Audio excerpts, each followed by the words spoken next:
되었을까라는 주제로 지금 현재는 베를린 자유대 한국학과 연구 교수로 재직 중입니다. 이제 강호재 박사의 강의를 들으시겠습니다. 고맙습니다. 네, 반갑습니다. 현장에서 이렇게 강의할 수도 있군요, 한국은. 네, 반갑습니다. 먼 길을 날아왔습니다. 오늘 강의를 위해서 강호재입니다. 다시 한번 인사드립니다.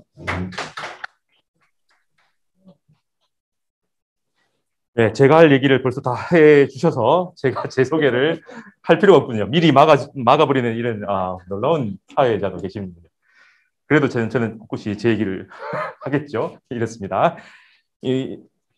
제가 이런 얘기를 드리는 이유는 오늘 얘기의 앞부분에 제 얘기를 오래 많이 안 들으셨던 분들이 있다면 조금 설명해 드리려고 하는 게요. 제가 이렇게 잘했다도 있지만 신문에도 나와 있습니다. 나중에 신문 찾아보시면요. 1990년대 초반에 제 이름이 들어가 있는 시상 이런 게 나오긴 합니다. 아니고요. 저는 수학, 과학을 연구할 능력은 안 됩니다. 하지만 가짜를 걸러낼 수 있는 그 정도의 안목은 있다고 봅니다. 그래서 오늘 얘기하는 거에서 과학적인 얘기가 나올 때 대부분 어려울 거라고 봅니다. 그래서 강호재 믿어도 돼? 할 때 믿습니다가 돼도 된다라는 얘기를 드리려고 제 수상 경력을 얘기했고요. 그리고 북한 얘기에서 저처럼 이제 과학기술에 대해서 그리고 그 역사에 대해서 전공한 사람이 전 세계에 딱 2명이 있습니다. 제가 1호 박사고 그다음에 2호 박사가 나왔고 저희는 멸종 위기에 있습니다. 그래서 보호학문에 해당한다고 보호받아야 되는데 아직 보호를 못 받고 있습니다. 그래서 국내에서 보호를 못 받아서 제가 독일에 가니까 보호를 해주더라고요. 아마도 지금까지 찾은 바로는 북한을 전공하고 북한만 수업을 하고 북한만 연구하는 유일한 자리인 것 같습니다. 아직은. 대부분 북한 전공자도 별로 없다고 하지만 그분들은 또 다른 연구 주제도 하고 강의도 한국 전반에 대해서 강의를 합니다. 근데 저는 저희 학생들한테 북한의 역사와 북한을 이해하는 법, 북한 문헌을 읽는 법 이런 것들을 가르치고 있습니다. 그래서 이런 주제도 있나 싶을 때 하여튼 이런 것도 연구한 사람이 있고요. 그 다음에 학계에서는 제 논문에 대해서는 인정을 많이 합니다. 그래서 제 얘기가 많이 안 알려지고 북한 학계에서 이런 얘기가 많이 논의가 안 되어 있을 뿐이지 학술적으로 제가 연구를 진행하고 있습니다. 그리고 나름대로 인정을 많이 받았습니다. 그래서 북한 얘기에서도 살짝 의심이 들 때 그냥 전부 다 선생님들 탓을 하시면 됩니다. 저는 잘못한 거 없고요. 제 얘기는 대부분 논리적으로 적어도 1명 이상의 객관적인 검증을 받았다라는 얘기를 드리겠습니다. 저는 뭐 이런 책들을 썼습니다. 박사 논문을 바로 책을 썼고요. 이제 제가 학계에 다시 제2의 인생을 학교에서 하게 되어서 원래는 북한 역사를 박사 졸업하고 바로 5년간 딱 쓰려고 했는데 못했거든요. 근데 다시 쓸 겁니다. 그래서 4권으로, 4권으로 보는 북한의 70년사, 80년사 이렇게 해서 1945년부터 쭉 써 나갈 예정입니다. 7권밖에 못 썼고요.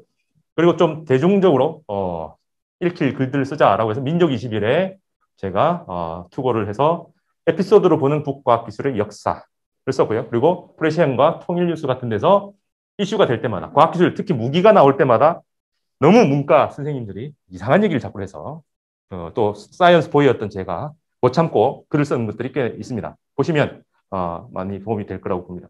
꺼졌습니다.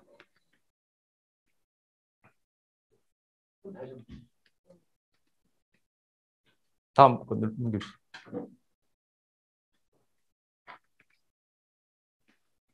네, 됐습니다. 예. 그래서 이런 있는데 이거는 절판됐습니다. 이제 더 이상 못 팔고 있습니다. 예. 그래서 조만간 다시 내려고 하는데 못 내고 있고요. 제 꿈과 혹은 제가 생각하는 통일 혹은 그 남북교류 협력의 구성은 이렇습니다. 오늘 강의의 전체 목적은 하나, 둘 정보 전달도 있지만 남북이 교류 협력을 해서 궁극적으로 통일을 지향해 나갈 때 빈 구멍이 있더라는 겁니다. 실은 우리 지금 시대에는 과학기술을 빼놓고 얘기할 수가 없죠. 그래서 우리 미래는 과학기술과 무조건 연결된다는 건 당연히 알고 있습니다. 근데 우리 미래는 또 통일과 연결되지 않는다라고 당당하게 주장할 사람은 거의 없습니다. 그리고 통일을 얘기할 때 북한이 들어오지 않고서는 얘기 안 된다. 너무나 당연한 얘기죠. 근데 어디가 비어 있습니까? 4개의 주춧돌은 놨는데 이 연결이 끊어져 있죠. 북한 과학기술 너무 멀어요. 북한이란 얘기할 때 과학기술 얘기하면 뜬금없다라는 얘기를 너무나 많이 합니다. 또 다르게 말하면 정부 부처에서 과학기술을 담당한 부처와 통일을 담당한 부처가 너무 멉니다. 다르게 말하면 통일부에는 북한의 과학기술을 담당할 수 있는 과 거의 없습니다. 하나의 과에서 엄청난 분야를 다 담당하고 있기 때문에 북한을 얘기할 때 과학기술 정책을 얘기를 하고 과학기술과 연결되어 있는 사업을 하자라고 하면 할 수 있는 데가 없습니다. 그래서 우리는 폭파당한 그 건물로 기억하고 있는 개성공단 연락사무소에서 북한 사람들이 상주를 하면서 남한 사람들과 상의를 하면 어떤 얘기를 할까 궁금하지 않습니까? 그런 얘기 들어본 적이 없을 겁니다. 전공자인 저도 나중에 폭파되고 나서 나중에 들었습니다. 개성공단 연락사무소에서 북한 사람들이 뭘 요구하든가 물어봤더만 과학기술로 되어 있는 뭐라도 하자라고 끊임없이 얘기했지만 우리 쪽에서는 대답을 안 했던 거죠. 그게 현실입니다. 왜? 대답할 수 없고 대답하기 싫고 대답할 줄 모르기 때문에 안 하지 않는가 싶습니다. 그래서 저는 이 연결고리를 이어보겠다라는 게 제 얘기고요. 오늘 얘기의 궁극적 목표도 이 연결을 이어서 적어도 최소한 이제 눈앞에 다가왔죠. 내년 대선에는 이런 연결을 좀 하자. 통일 얘기할 때 빨갛냐 파랗냐 논의가 아니고 만세하냐 만세 안 하느냐 욕을 하느냐 안 하느냐 이게 아니라 우리 비전이 북한과 통일을 그리고 미래를 얘기할 때 과학기술이 들어가서 우리의 먹거리와 우리 젊은이들의 꿈과 희망을 심어줄 수 있으면 좋겠다라는 생각입니다. 오늘 얘기는 제가 두 가지로 구성을 했습니다. 제가 요즘 그래도 온라인으로 강의를 좀 해서 많이 들어보셨던 것들이 나오면 좀 심심할 것 같아서 기본은 제가 요새 밀고 있는 북핵의 역사에서 가장 중요했던 2008년의 비밀을 얘기를 하고요. 지금 여기서 얼마 전에 있었던 북미 정상회담의 공동성명이 나왔던 얘기를 할 수가 있을 거라고 봅니다. 좀 이상한 대목들이 굉장히 많습니다. 그리고 제가 예측했던 흐름으로 가는 부분도 있습니다. 안 좋은 방향으로. 그 얘기를 좀 하고요. 입으로 분위기 좋으면 이제 한 번 더 달려서 앵콜로 8차 당대에서 제가 얘기하면 좀 달라진다로 다른 데서는 강연했지만 이 제재나 해외 동포들하고 얘기한 적은 없습니다. 그래서 8차 당대에 숨어있는 비밀 그리고 그 속에 담겨있는 북한의 경제발전 전략 요거를 입으로 준비를 하겠습니다. 그래서 일부에서 주무시는 분들이 나타나면 이제 끝나는 거고요. 눈이 초롱초롱하면 입으로 넘어가겠습니다. 자, 이거는 북한 뉴스, 특히 북한의 핵무력과 관련된 뉴스를 볼 때 프레임입니다. 다른 판단을 하도록, 잘못된 해석을 하도록 유도하는 세 가지 프레임이 있습니다. 하나는 끊임없는 실패라는 평가의 결과가 왜 북핵의 완성으로 가는가? 북의 핵무력이 왜 끊임없이 실패라는 평가를 받았는데 왜 계속 무력은 좋아지는가? 그게 조금 어렵지만 제논의 역설이라는 겁니다. 앞에 있는 거북이가 굉장히 느리죠. 뒤에 있는 아킬레스라는 사람이 열심히 따라갑니다. 거의 날아갑니다. 그럼 우리가 상식적으로 생각할 때 거북이를 아킬레스가 따라잡을 수 있을까요? 있죠. 근데 이걸 제논이라는 사람이 아킬레스는 거북이를 따라잡을 수 없다라는 결론을 내리고 그 논리적인 구성을 합니다. 이렇게 합니다. 아킬레스가 지금 딱 순간 그때 뱅스 앞에 있는 거북이 자리를 갔을 때 또 거북이는 그래도 좀 앞에 간다. 여기까지 갔을 때 또 거북이는 또 좀 간다. 그래서 아킬레스가 거북이 자리를 갈 때 따라잡는다고 했을 때 거기까지 갔을 때 거북이는 조금이라도 더 앞에 가니 그 다음에 또 그 자리를 가면 또 거북이 또 조금 가고 하니까 끊임없이 아킬레스가 거북이를 따라잡는 순간 거북이는 조금씩 더 나간다. 그럼 이게 간격이 줄고 있긴 하지만 끊임없이 아킬레스는 거북이 뒤에 놓일 수밖에 없다라는 겁니다. 자, 이런 상황이 되니 거북이는 따라잡을 수 없지 않느냐라고 얘기를 하는 거죠. 여기에는 무한이라는 인류 지성사에서 굉장히 중요한 무한이라는 개념이 2000년 전 제논 시대 때 안 나타났습니다. 그래서 제논이 이겼어요. 논리적으로는 거북이를 따라잡을 수 없네. 사람들이 이상하네. 내 경험은 항상 그러는데 왜 논리는 안 되지? 이걸 1600년, 1700년에 가서 겨우 찾아냅니다. 무한이라는 논리. 자그마한 덩어리를 무한개 모으면 항상 무한 개수를 모으면 무한대가 되는 게 아니라 유한하기도 한다. 이렇게 무한대 횟수로 나눠놨지만 결국 시간은 유한하다라는 얘기를 하는 거죠. 조금 어렵습니다. 여튼 이렇게 하면서 끊임없이 실패를 얘기했지만 그 실패가 일어나는 기간은 굉장히 짧다는 거죠. 그럼 그걸 지나가면 이제는 성공으로 넘어가는데 언론에서는 계속 실패하면서 이미지로 북한의 뭔가는 실패하고 있어를 만들고 싶은 논리였습니다. 넘어가네요. 잠깐만요. 네. 그래서 뭐 무한의 시간의 합은 유한이고요. 그 다음에 착시 효과가 또 있습니다. 우리는 보고 싶은 그 순간만 보는데 전체 그림을 못 보는 거죠. 원래 북한의 핵무력은 아무것도 없는 데서부터 출발합니다. 해방된 45년 북한에 남아있는 산업, 시설들도 많이 망가져서 북한으로부터 이전받습니다. 그래서 해방 전 상태를 회복하는데 4년 정도가 걸립니다. 전쟁 직전에 겨우 해방 전 수준을 회복해서 이제 시작하자라고 했는데 전쟁이 빵 터져버립니다. 전쟁은 모든 걸 앗아갔죠. 그래서 전쟁이 끝난 1953년 잿더미 속 건물 2개 남은 사진 유명하죠. 그것도 그냥 그 기둥만 남아있는 평양 사진 유명합니다. 대부분 다 사라졌습니다. 그걸 복구해서 다시 전쟁 전 수준으로 되돌리는데 또 3년 걸립니다. 1956년 정도 돼서야 겨우 전후 복구가 어느 정도 되고 전쟁 전 상태로 되죠. 달리 말하면 44년 수준을 12년 걸려서 56년에 갖추게 됩니다. 여튼 그렇게 바닥인 상태에서 출발합니다. 핵무력도 마찬가지였죠. 근데 이게 핵무력은 딱 2가지로 구성되어 있겠죠. 핵물질 그리고 미사일, 실어 나를 수 있는 미사일. 이 2가지를 개발해서 완성까지 쫙 올라가는데 전체 과정을 보면 70년 혹은 짧게 말하면 40년 정도, 30년에서 40년 걸려서 완성 선언까지 날아갑니다. 근데 우리는 너무나 조금만 보니까 처음엔 가능성이 있다. 이 정도만 보다가 실험을 하고 있네. 실험실에서 뭔 일을 하고 있네. 마지막에 제품을 만들어서 테스트 해봤네. 그러고 나서 실제 사용인데 실제 사용을 못하고 테스트 결과를 우리는 보죠. 그래서 완성된 걸 다 봅니다. 근데 어느 순간 계속 뭔가 실패하는 일들을 하는 것 같은데 북은 단계별로 1단계, 2단계 올라갑니다. 1980년대는 가능성, 80년대 이전에는 가능성이었고요. 80년부터 실험을 해서 들킵니다. 외부에서 봤다고 주장을 하면서 그래 실험실을 만들었어 라고 하면서 그 다음 단계로 올라갑니다. 근데 비탈을 타고 올라가는 동안은 뭔가 산을 타는 것 같지만 평지가 나타나면 우리는 또 별로 산 타는 느낌 안 나네 하는 것처럼 북한의 변화가 있을 때는 뭔가 일어나는 것 같은데 가만히 있으면 또 아무것도 없는 것처럼 마치 무인 것처럼 느껴진다는 거죠. 이게 여러 번 반복되면은 뭔가 변하다가 실패했네. 다시 되돌아갔겠구나. 뭔가 변하다가 실패했네. 다시 되돌아갔겠구나. 이걸 계속 반복하는 거예요. 하지만 북은 밑으로 되돌아온 게 아니라 그냥 평지에 도달합니다. 그래서 시험에 들어가죠. 핵무력은 2006년, 7년 이때부터 시작을 하죠. 미사일은 그전부터 공개가 됐지만 또 역시나 2006년 7월 4일 그때부터 또 대대적으로 발사해서 시연을 합니다. 저는 시험이라고 보다는 시연이라는 말이 더 정확하지 않냐. 가지고 있는 거 그때부터 보여주기 시작합니다. 완성돼서 이제 북한이 미국과 대화로는 해결되지 않겠네. 그게 오늘 얘기하는 2008년의 비밀입니다. 2008년에 미국과 북한은 핵 불능화, 무력화에 대한 합의를 3단계로 하고 2단계까지 가다가 3단계에서 무산됩니다. 그때 모든 언론에서 얘기합니다. 미국이 말 바꿨다.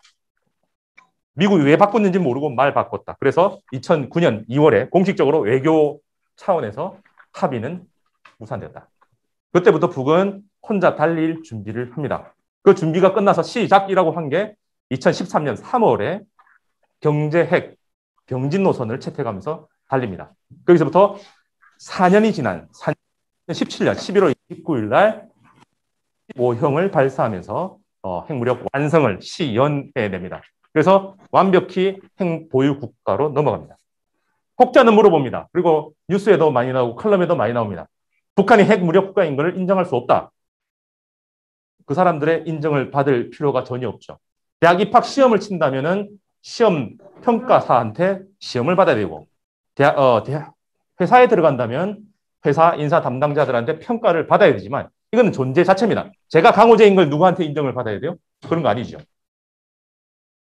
제가 대학 교수가 될 때는 평가를 받겠죠. 하지만 되고 나면 그래 네가 대학 교수인 거 인정하겠다. 인정 안 받아도 됩니다. 그냥 저는 이 존재 그 자체가 이미 강호재입니다. 마찬가지로 북은 핵무력을 가지고 있다는 걸 다 보여줬는데 그 순간 누구 필요한 게 아니라 그냥 핵무력 보유 국가가 되었습니다. 오히려 그 인정한다는 건 인정하는 게 아니라 내가 받아들여야 됩니다. 못 받아들이는 사람은 누구 탓입니까? 북한 탓이 아니라 그 못 받아들이는 사람의 마음속에 뭔가 뾰족한 게 튀어나와 있는 거죠. 저는 열등감의 발로라고 봅니다. 자기보다 못하는 친구가, 공부 못하는 친구가 돈 잘 벌면 배 아픈 거하고 비슷하지 않나 싶습니다. 그래서 북한이 핵무력 보유국가 된 걸 인정하겠다라는 사람 마음속에는 뭔가 뾰족한 게 튀어나와서 뭔가 불편한 거죠. 그럼 자기가 산에 들어가서 수양할 거 많이 있습니다. 그 다음 하나는 숫자입니다. 특히 인문계, 문과, 이과 구분되어서 공부했던 우리 교육 체계에서도 문제가 있습니다. 특히 북한 혹은 통일을 연구하는 대부분의 선생님들이 학자들이 문과 출신이죠. 문과 출신은 문과가 좋아서 갖는 것도 있지만 수학이 혹은 과학이 두려워서 갔다라는 것도 크다고 봅니다. 그 사람들은 수학, 과학이 나오면 이제 우선은 머리를 쓸어 넘기고 딴 데를 보기 시작합니다. 안 봐도 되지 않냐 이런 생각을 하죠. 그래서 그 속에다가 숨겨놓습니다. 중요한 결론들을 그 속에다 숨겨놓고요. 살짝 왜곡합니다. 그래서 결론만 보게 되면은 홀리는 수가 있다. 그래서 저같이 숫자 두렵지 않고요. 어릴 땐 그래도 과학을 좋아해서 이과를 봤고요. 그런 사람들이 꼼꼼히 뒤져보니까 너무 이상한 게 많습니다. 그걸 제가 뭔가 사람들도 읽을 수 있게 글을 쓰고 강연도 하는데 여전히 제가 한계가 있습니다. 저는 당연하다고 보는데 또 강의 들으신 분들은 저거조차도 어렵다. 그럼 저 탓하지 말고요. 선생님들 탓하시고요. 다시 한번 보세요. 나중에. 네. 그래서 의도를 숨길 수 있는데 그 숫자 신비주의, 과학기술 신비주의 이거는 뭐 남북 동의를 합니다.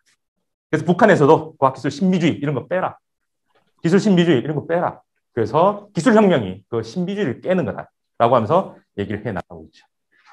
짧게 넘기겠습니다. 2008년에 아마 대부분 기억하실 겁니다. CNN에서 생중계하면서 영병 냉각탑이 굴뚝이 폭파되어 나가는 장면이 있었던 거예요. 제가 그때 냉각탑 폭파되는 거 기억나십니까? 하면은 연세 있으신 분들, 그 당시에 적어도 20대 이상이었던 분들은 대부분 기억하더라고요. 근데 그게 어떻게 끝났는지를 잘 모르세요. 근데 더 신기한 거는 이 내용을 가지고 연구한 연구 논문을 찾아보니까 하나도 없습니다. 당시 언론은 엄청나게 많은 기사를 쏟아냈고 의미를 부여했습니다. 근데 그걸 가지고 연구해서 그 당시 무슨 일이 있었는지, 어떤 과정이었는지, 단적으로 북한의 핵무력은 어느 정도 수준인지 분석한 한글, 영어 1어로 되어 있는 책, 그다음에 논문 거의 없어요.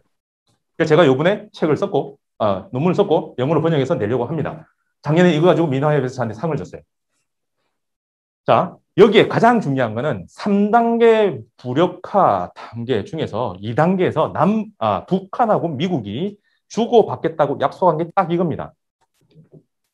달리 말하면 북한은 테러 지원국이 아니게 되었습니다. 2008년 10월부터. 10년 동안 테러 지원국에서 해제되어 있었어요.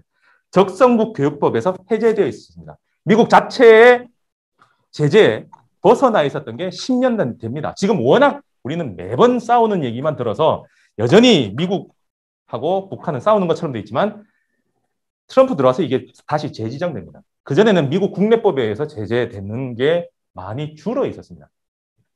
그럼 이렇게 막강 하고 북한한테 뭘 받았는가? 책 두 권입니다.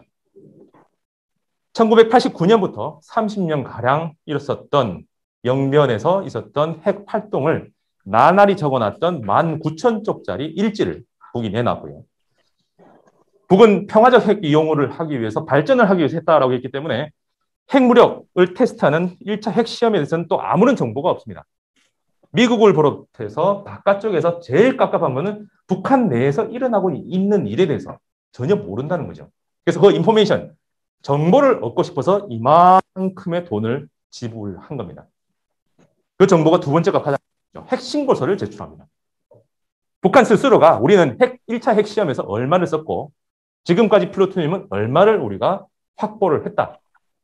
그리고 영변에는 어떠한 핵 관련 시설이 있고 영변 이외의 지역에는 어떤 핵시설이 있다를 스스로 밝힙니다. 20개 이상의 지역이 나오고요. 영변 이외의 지역도 이때 들어가 있습니다.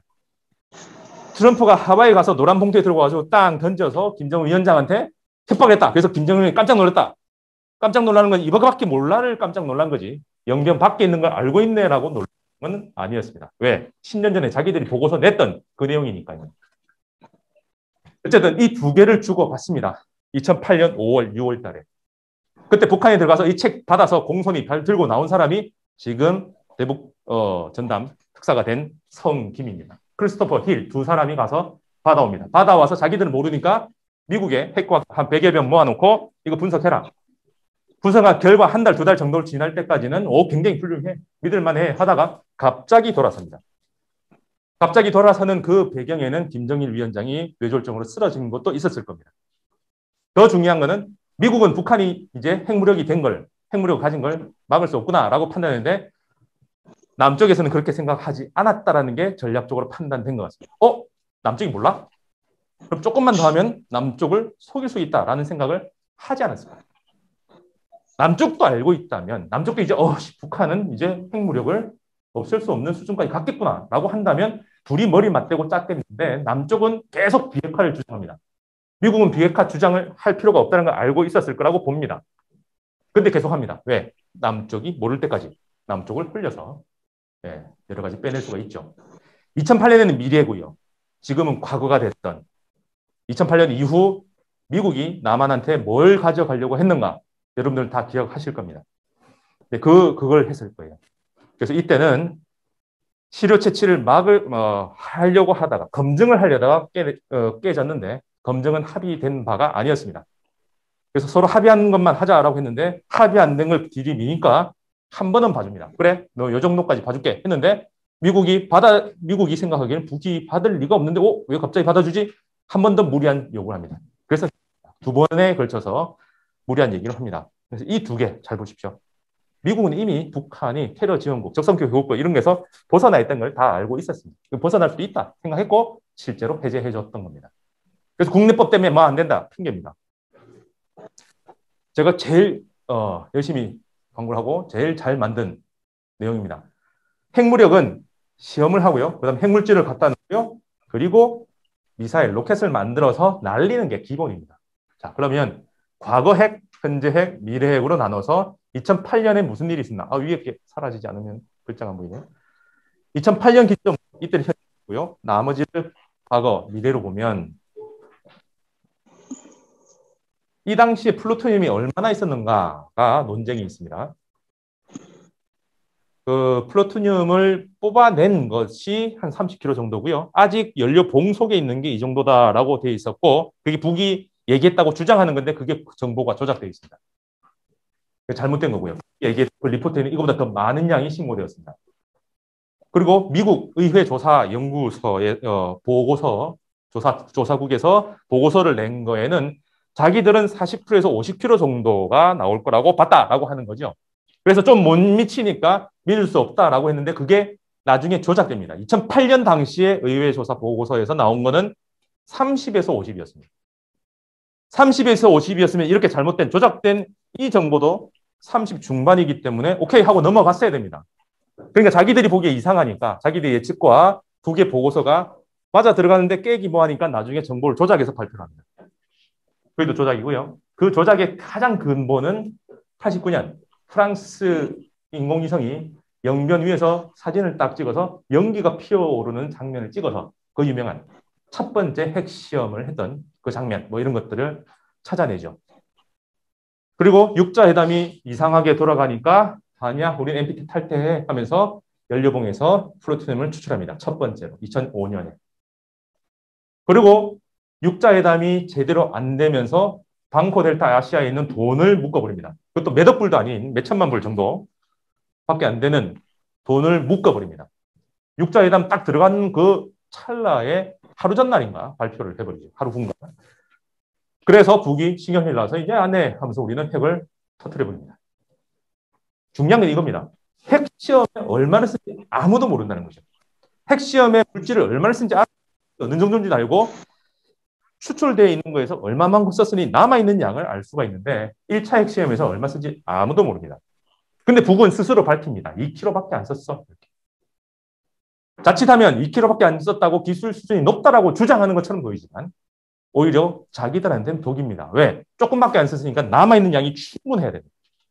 제일 많이 있으니까 물질적으로 증명할 수 있기 때문에 그걸 내놔야 되는 위험이 있음에도 불구하고 북은 2kg라고 예측한 소분량으로 신고를 합니다. 그 말은 기술도 높다라고 볼 수 있지만 정직하게 했다라고 볼 수도 있습니다.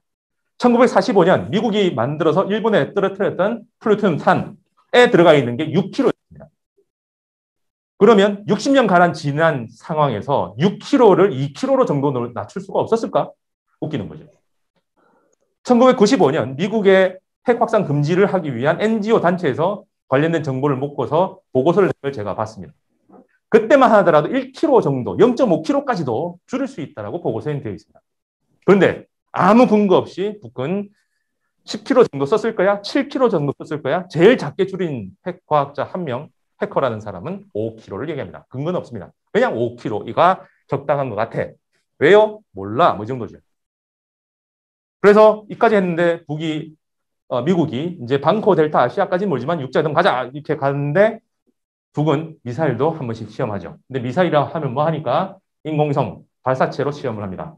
광명성. 그리고 미사일이 실제로 7월 4일 날 밤에 탄착 지점이 500m 안에 들어가는 정밀도를 보여주면서 빵빵빵 쏩니다. 자, 그때 부시 정부입니다. 2002년, 2003년에 CVID를 얘기합니다. 완벽하고 검증 가능하고 되돌릴 수 없는 비핵화. 그걸 해야 된다 하다가 안 되니까 2005년에 부시 정부에서는 CVID를 내려놓습니다. 내려놓고 CC, 완벽하고 정확한 비핵화로 바꿔냅니다. 정확한이라는 말은 어디다 붙이는 겁니까? 물질이 아니라 정보죠. 그래서 아까 책 2권 제대로만 우리한테 보고하면 우리는 인정한다라는 게 미국의 입장이었죠. 그래서 책은 정확하다라고 판단했었습니다. 자, 그럼 이때 핵불능화 조치, 연경 핵사탑, 냉각탑도 붕괴시켰고요. 폭파시켰고, 일지, 책 2권도 제대로 내놨고요. 정보 괜찮다라고 판단했을 때 핵 능력은 어떤가? 유형의 이런 물질 말고 무형의 능력까지 포함하면 북한의 핵무력은 어디까지 왔는가? 미국의 판단은 무엇일까? 여러분들 생각해 보면 어떨 것 같아요? 생각 안 해보실 건가요? 자, 근데 여기에 들어가 있는 게 아까 이게 조작이라는 게 북한에서 이 보고서 안에 넣어놓은 얘기가 39kg입니다. 조금 정도 빠지는 정도고요. 아까 얘기한 대로 미국에서는 30에서 50만 해도 오케이 할 거다. 딱 센터로 들어갔죠. 그럼 오케이 하고 넘어갔어야 됩니다. 성실하게 신고했다. 그리고 1차 핵시험에서도 2kg밖에 안 썼다라고 이미 성실하게 신고를 했어요. 자, 그러면 그 당시 미국이 판단을 내릴 수 있는 게 딱 2가지가 있습니다. 첫 번째, 아직 불안정해. 아직도 북한은 핵을 다 개발한 게 아니야 라고 하면 미래 핵과 현재 핵은 아직 존재하지 않는 겁니다. 과거 핵밖에 없어요. 그럼 지금 막으면 미래의 핵은 적어도 없어요. 현재 핵도 최대한 줄일 수가 있고 과거까지 소급해서 없앨 수 있습니다. 하지만 두 번째, 이 순간만 하더라도 핵 능력은 최고로 갔다. 만약에 이렇게 되면 뭐가 있는 거예요? 미래 핵이 존재합니다. 현재 핵도 완벽히 존재합니다. 없앨 수 없는 핵들이 존재하는 거예요. 지금 없애나 나중에 없애나 둘 다 없앨 수 없는 건 똑같습니다. 그럼 언제 없앨까요? 지금? 나중에? 아니죠. 지금 내가 시험 공부를 하나, 내일 시험 공부를 하나 떨어지는 것 똑같으면 시험 공부를 하겠어요? 안 하죠. 그래서 이 판단은 우리가 알고 있습니다. 미국이 무슨 짓을 했어요? 아무것도 안 했습니다. 우리가 깽판 났습니다. 그러면 이 당시 결론은 북한의 핵무력은 이미 완결됐다고 봅니다. 북한의 핵무력은 과거는 당연하고 현재와 미래가 연결됐기 때문에 지금 막거나 나중에 막거나 못 막는 건 똑같다. 그럼 언제까지 기다려요? 막을 수 있을 거라는 사람들한테 사기를 쳐서 그걸 최대한 자기들 걸로 유리하게 틀을 바꾸는 작업을 했죠. 제가 이러다가 집에 못 가는 수가 있을 것 같긴 한데. 여튼 뭐 그렇습니다. 제 판단은 그렇습니다. 그래서 그 이후에 이때 안 막아버리니까 이때 꽉 놔버리니까 북한은 마구다립니다. 플루토늄뿐만 아니라 우라늄을 추출해서 농축할 수 있는 원심 분리기를 2000기를 만들어 놓고 미국 과학자한테 보여줍니다. 진짜지? 작동하는 거 봤지? 2차, 3차, 4차, 5차, 6차까지 시험을 해버립니다. 그 시험을 6번 할 필요가 있을까요? 네, 있죠. 플루토늄 탄, 우라늄 탄을 넘어서 수소탄, 그리고 재추축으로는 기술이 어렵지 않기 때문에 EMP 탄까지 핵으로 할 수 있는 모든 무기는 개발했다고 봅니다. 그리고 이제는 속이지 않고 광명성이라는 인공위성 발사체뿐만 아니라 대놓고 미사일을 쏘죠. 화성, 그다음에 북극성. 그죠? 그럼 지금 이거는 그 다음까지 나와 있습니다. 2008년에 막을 수 있었으면 미래는 없고 과거 요만큼밖에 없었던 걸 통제하기가 더 쉬웠겠죠. 근데 안 막았습니다. 그래서 이만큼의 핵 이벤트들이 일어났습니다. 그러면 이게 이렇게 바뀌는 거죠. 이제 없앨 수 있을까요? 이렇게 많은 걸 불가능합니다. 과학적으로 불가능합니다. 그리고 검사를 할 수 있는 방법 있을까요? 없습니다. 과학적으로 불가능합니다. 만에 하나 김정은 위원장이 마음을 안 먹을 거다. 그런 마음을 먹는 게 바보 아니냐. 억지로 어렵게 만들었는데 그걸 왜 없애라고 하는 거 말고 정말로 마음을 먹고 하노이에 나온 것처럼 우리는 핵무력 없앨 거야 라고 한다라고 하더라도 믿어줄 수가 없습니다. 검증을 못하니까. 이해됩니까? 심리적 수준을 넘어선 겁니다. 과학의 영역으로 가서 북한 핵무력은 없앨 수 있는 수준이 아닙니다. 달리 말하면 북한의 핵무력이 없어졌다 할지라도 검증할 수 있는 방법이 없습니다. 그럼 믿을 수 있는 방법은 없죠. 딱 하나밖에 없습니다. 그냥 믿습니다. 근거 없이 믿습니다밖에 없습니다. 누가요? 미국에서. 그 전 같으면 북한이 뭘 할 테니 너 믿어줄래? 이게 협상이었다면 지금은 우리가 믿어줄 테니 제발 보고 제대로 해줘라. 우리가 믿어줄 테니 제발 너가 뭔가 액션을 취해줘라. 그럼 우리는 무조건 마스크 수 있게 약속 대련을 먼저 해야 될 시기 북이 아니라 미국으로 바뀐 겁니다. 북한 입장은 먼저 움직일 필요가 전혀 없죠. 하나하나 자기들은 핵무력을 가졌고 자기들한테 미사일을 떨어뜨릴 미친 나라는 없다라는 게 결론입니다. 그럼 우리는 아쉬운 게 없어. 아쉬운 거는 외국과 교역을 할 수 없는데 너가 그걸 무기로 쓰지. 그럼 우리도 그걸 무기로 쓰겠다. 즉 너가 무기를 없애주겠다. 그게 공격적인 자립경제입니다. 자립경제가 왜 공격이에요? 자기 스스로 고립되는 게 왜 무기가 될까요? 상대편의 무기를 무력화시키니까 또 하나의 무기다라는 겁니다. 그게 정면 돌파전에서 선택된 자립경제를 넘어서 자급자족까지 가겠다. 수입 지표를 줄이는 정도가 아니라 수입 지표를 없애버리겠다. 그게 북한의 전략입니다. 그게 또 하나의 전쟁이라는 거죠. 그래서 이 당시의 정부는 정말 하기 싫지만 이거 말고 다른 결론은 저한테는 없습니다. 남한 정부 모를 때 계속 숨기자. 그래서 뭘 해야 돼요? 이제 요즘은 좀 아는 것 같긴 한데 알아도 아는 척 이제 안 하는 것 같아요.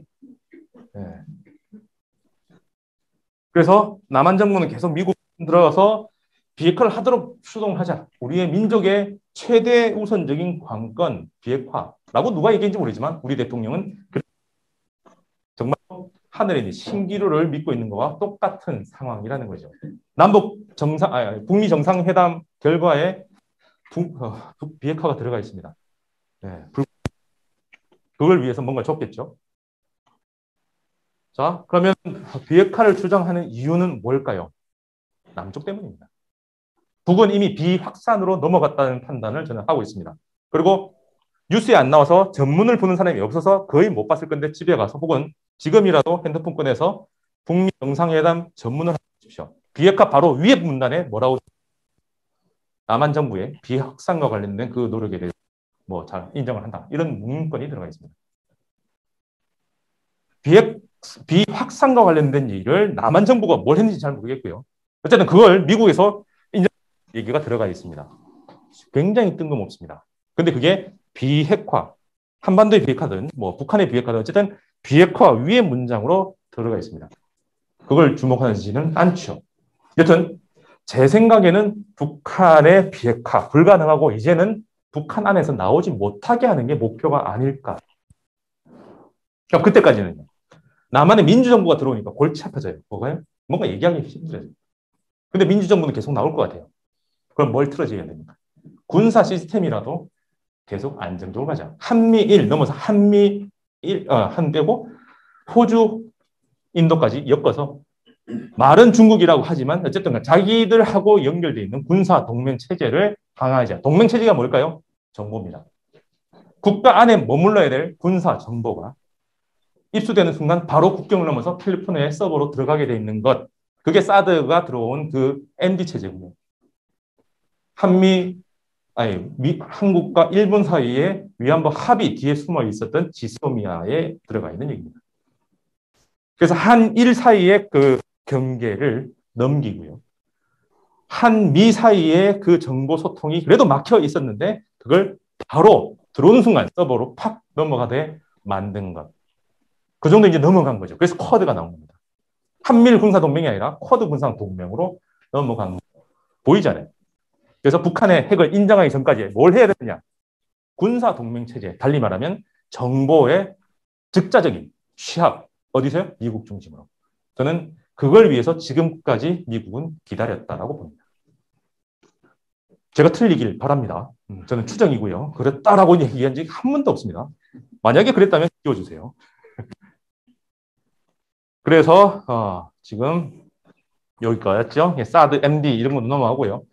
정보가 이제 막 넘어다니고 있습니다. 그래서 사드, 안타깝지만 사드는 완전히 페이크라고 저는 봅니다. 그 뒤에 있는 시스템, MD 시스템에 들어간 게 더 중요한 것 같고요. 쿼드 플러스를 하는 거 말장난이죠. 어쨌든 그것도 정보, 군사정보 체계에 대한 통합이라고 봅니다. 그래서 이렇게 뭐 얘기를 하고 있죠. 그러면 이게 왜 문제일까요? 축구로 따지면 제1선 스트라이커가 있는 거와 제3선 스토퍼가 있는 수비수가 있는 그 둘 사이가 좁아지면 뭐가 힘들어집니까? 업사이드 트랙 때문에 공을 자유롭게 넘나들 수가 없습니다. 북은 업사이드 트랙을 쓸 겁니다.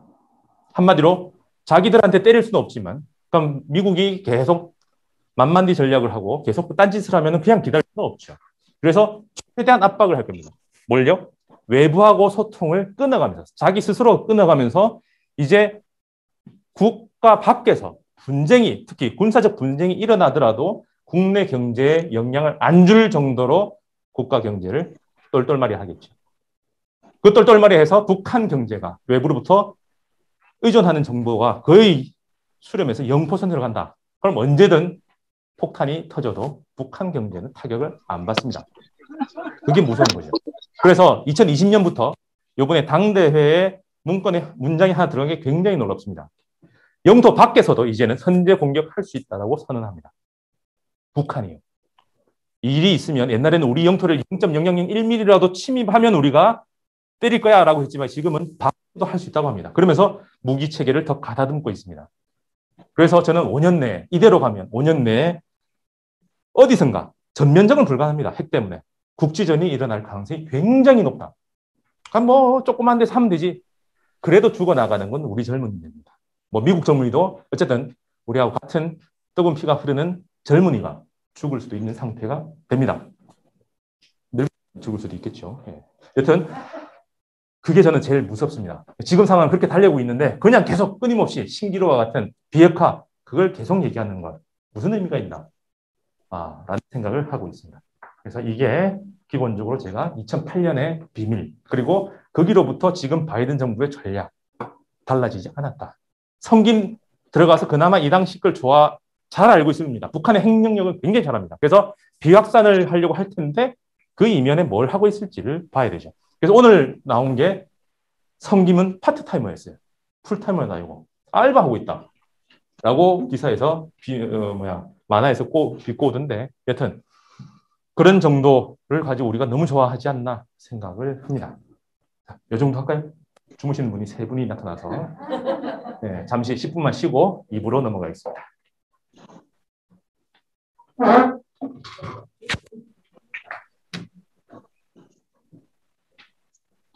있어요.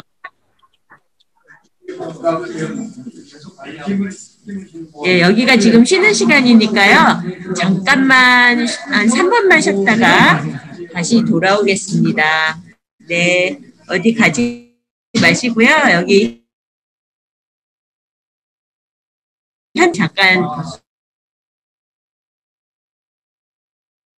화장실 갈 시간 이렇게 가지고 뭐 불편하신 내용이나 궁금하신 내용이 있으면 채팅창에 알려주시면 네 저희가 답을 드리도록 하겠습니다. 오늘 비밀번호가 갑자기 바뀌어서 못 들어오신 분이 많으실 것 같은데요. 그래도 70명은 들어오셨어요. 네, 네 고맙습니다. 잠깐 이따 뵐게요. 네.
이번 한국에서 전국 기타 의료기관 12,000곳의 자녀 백신 구매와 예약이 가능한데 30세 이상 국민이면 우리나라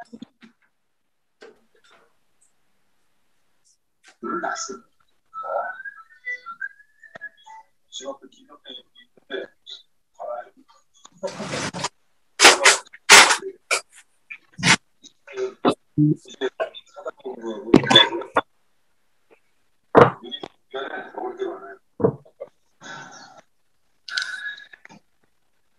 고맙습니다. 예, 카페인. 예, 고맙습니다.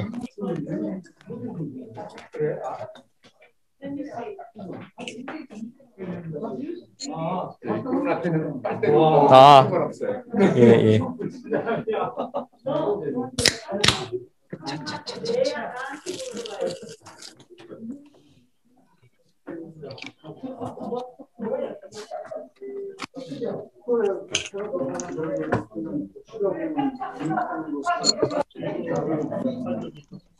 맨 앞에서 들으시네.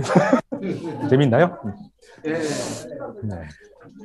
지난번에 저기 예. 한번 하실 때 아, 들었어요. 그렇죠. 예, 예. 겹치는 게 많이 있는데요. 예, 앞에 그 요약 버전.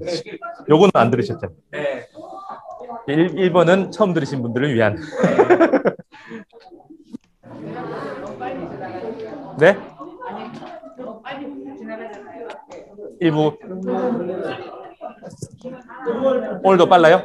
이제 두 번째 되니까 좀 느리게 느껴지지 않나요? 아닌가요? 네. 빨라요? 지난번에 아니요, 계속 들으셨는데.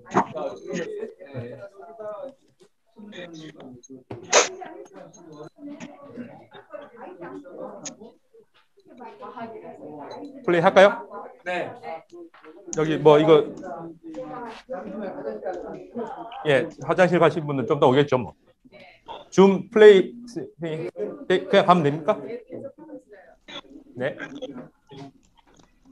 자, 그 사이에 또 뭐 침묵의 시간을 가지시네요. 예. 강의와 침묵을 해야 되는데 반응을 해주셔야 됩니다. 제가 현강을 지금 정말 오랜만에 하는데 인터넷 듣는 거와 비슷해요. 반응도 안 하시고 예, 눈을 딱 이렇게 뿌려 있으면 지금 누구한테 눈을 마주쳐야 될지 모르겠습니다.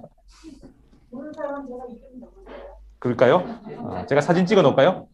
제 두 분 내가 세 명 아까 찾았는데 저기하고 저기하고 이렇게 그렇죠. 예. 자, 제가 제재와 관련해서 그 다음에 시애틀에서 제가 초청해 와서 4번 연속 강의할 때 빠진 내용이긴 합니다.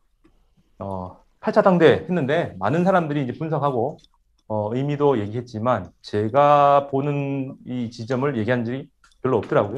제가 언론에 잘 안 나왔던 얘기, 제가 중요하게 보는 특히 군수 쪽 부분들도 같이 해서 여러분들한테 강의를 좀 해드리겠습니다. 제가 보는 건데요. 우선 기본적으로 북한 연구에서 정량적 숫자가 나오는 얘기에는 귀가 쫑긋하게 마련인데 저는 믿을 게 별로 못 됩니다. 왜냐? 한국은행에서 1인당 북한의 GDP를 발표합니다. 매년. 근데 북한에 또 인구가 나와 있죠. 그렇죠? 그래서 그 인구가 나와 있기 때문에 북한 전 실질 GDP를 갖다 놓고 전체 GDP를 갖다 놓고 1인당으로 이제 바꿔내면 굉장히 이상입니다. 북한 전체의 생산량, 국내 총생산, 그다음에 북한 인구 나누면 한 사람당 생산이잖아요. 그 수준을 보면 난리가 납니다. 이게 그 결과입니다. 이 그래프가. 1995년 언제인지 아시죠? 94년에 김일성 주석이 죽고 고난의 행군에 쫙 접어드는 그 시절입니다. 바닥을 쳤죠. 그리고 2000년부터 이제 고난의 행군을 벗어났다라고 하면서 2007년까지 민주정부에서 남북교류 협력이 굉장히 활발해집니다. 그리고 그 다음에 10년을 보면 이명박근혜 때 북한 경제가 정체된 걸로 보이죠. 이거는 완벽히 남북교류 협력이 북한의 경제 발전에 도움됐다라는 그런 지표만 보여줍니다. 근데 더 말이 안 되는 건요, 이런 겁니다. 지금요. 지금 생산 수준을 쭉 보면 2000년 초반이에요. 고난의 행군을 벗어났던 남쪽에서 북한을 방문하기 시작하는 2000년 초반하고 지금하고 북한이 똑같다? 영상 한번 보십시오. 똑같아요? 완전히 다르죠. 그럼 그게 다 가짜인가? 이상하죠. 그래서 지금과 그때하고 생산 수준이 똑같아? 말이 안 되죠. 더 황당한 건요. 10년을 소송세로 했어요, 북은. 남쪽하고 사이가 안 좋으면 북한은 발전할 수 없다. 이런 논리가 숨어 있을 수 있습니다. 이게 통계를 가지고 북을 바라보는 사람들의 결론입니다. 하나하나만 보니까 이런 흐름이 나타나는 걸 전혀 체크할 수가 없죠. 북한은 통계 발표 안 합니다. 통계 알 수 있는 방법 없습니다. 그나마나 통계처럼 발표하는 게 NK에서 북의 핸드폰 가진 사람들과 외부에서 국경에서 통화를 얼마나 자주 누가 하는지 모르겠지만 그렇게 해서 북한 내부의 물가 동향을 발표합니다. 이 한국은행도 어떤 자료 가지고 나온지는 발표하지 않습니다. 그냥 자기들이 통계 처리를 해서 이렇다라고 매년 발표합니다. 엉터리가 많다는 거죠. 많이 들어보셨을 겁니다. 북한 경제가 목표 달성에 미진합니다. 근데 무엇이 주어를 빼버리고 그냥 미진하다, 미진, 잘못됐다, 실패. 북한 경제는 실패. 정말 황당한 3단 논법입니다. 북한은 목표 달성치에 미달한 겁니다. 만약에 학생이 40점 받던 애가 난 다음 날 100점 맞을래. 다음 시험에서 100점 맞을래. 목표 내 겁니다. 근데 80점 받았어요. 뭐라고 해야 됩니까? 잘했다 해줘야 되잖아요. 그리고 자기는 잘하고 있는 거잖아요. 하지만 학생은 만족하면 안 됩니다. 난 100점 못 맞았어. 반성은 해야 되겠죠. 근데 밖에서 그래 너는 100점 못 맞았는데 시험 망쳤네. 대학 가지 마라. 하면 안 되는 거죠. 북의 딱 수준은 그겁니다. 자기는 목표에 미달했지만 그 목표는 여러 가지가 있고 부분별로 있는데 이거 다 안 따집니다. 시기별, 부분별, 단위별. 근데 북한 뉴스만 보더라도 매달 나오는, 매일 나오는 뉴스만 보더라도 목표 달성한 거 굉장히 많이 나옵니다. 지난 5년간 수없이 쏟아져 나왔습니다. 하지만 5개년 전략이라고 했던 5년 전체로 통틀어서 나왔던 거에는 미진하다라는 얘기였습니다.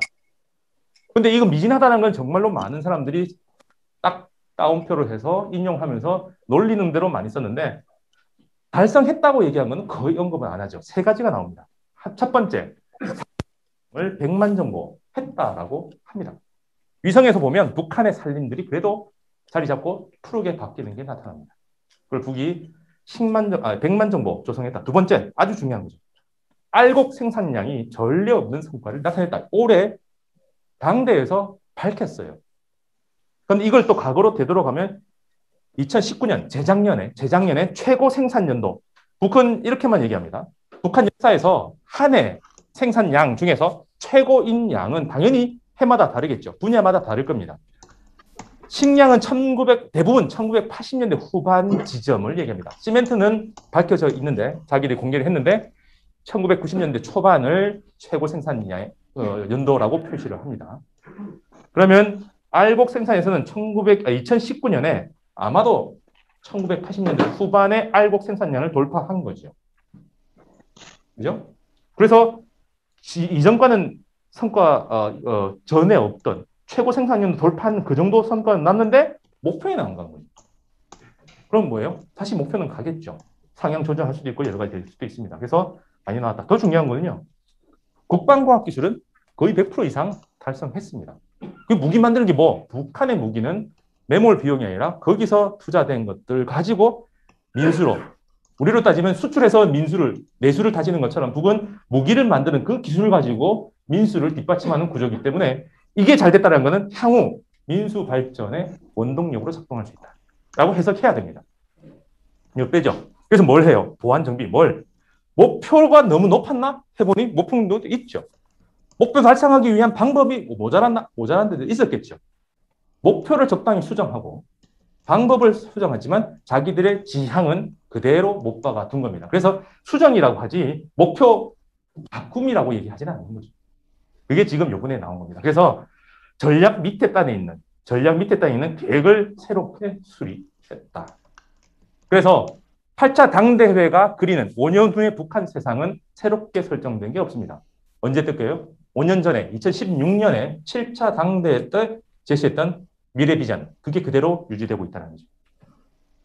그래서 북한이 7차 당대 5년 전에 설정했던 그 미래 비전이 5년 후로 목표 시점이 바뀐 겁니다.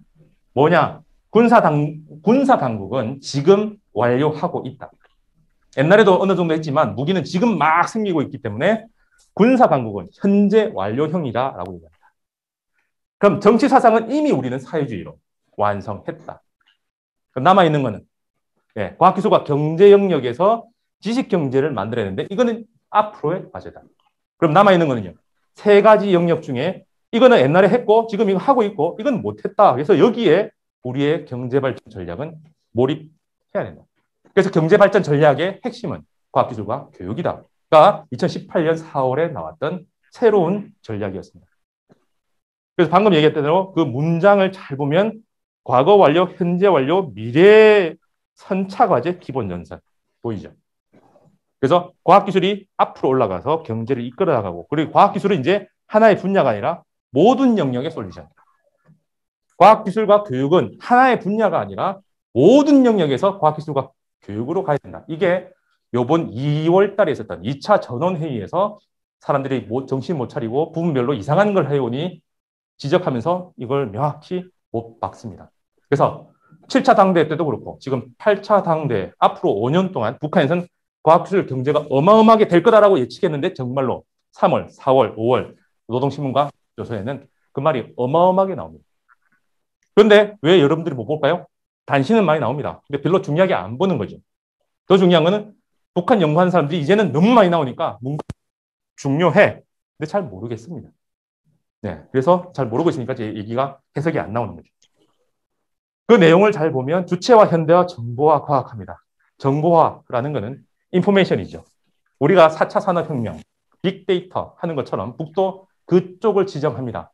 이게 뭘 뜻하느냐? 한마디로 계획경제입니다. 빅데이터라는 건 뭐예요? 데이터를 모아서 전체 트렌드를 우리가 데이터를 기반해서 파악을 하는 목적이라면 그게 계획경제의 기본이죠. 그래서 모든 데이터를 우리가 중앙에서 컨트롤한다. 하지만 자율성을 준다. 전체 영역이 넘어가는지를 우리는 전체적으로 조율하겠다. 전략단과 계획단. 전략을 수립하는 것과 구체적인 실행단이 살짝 늘어난 거죠.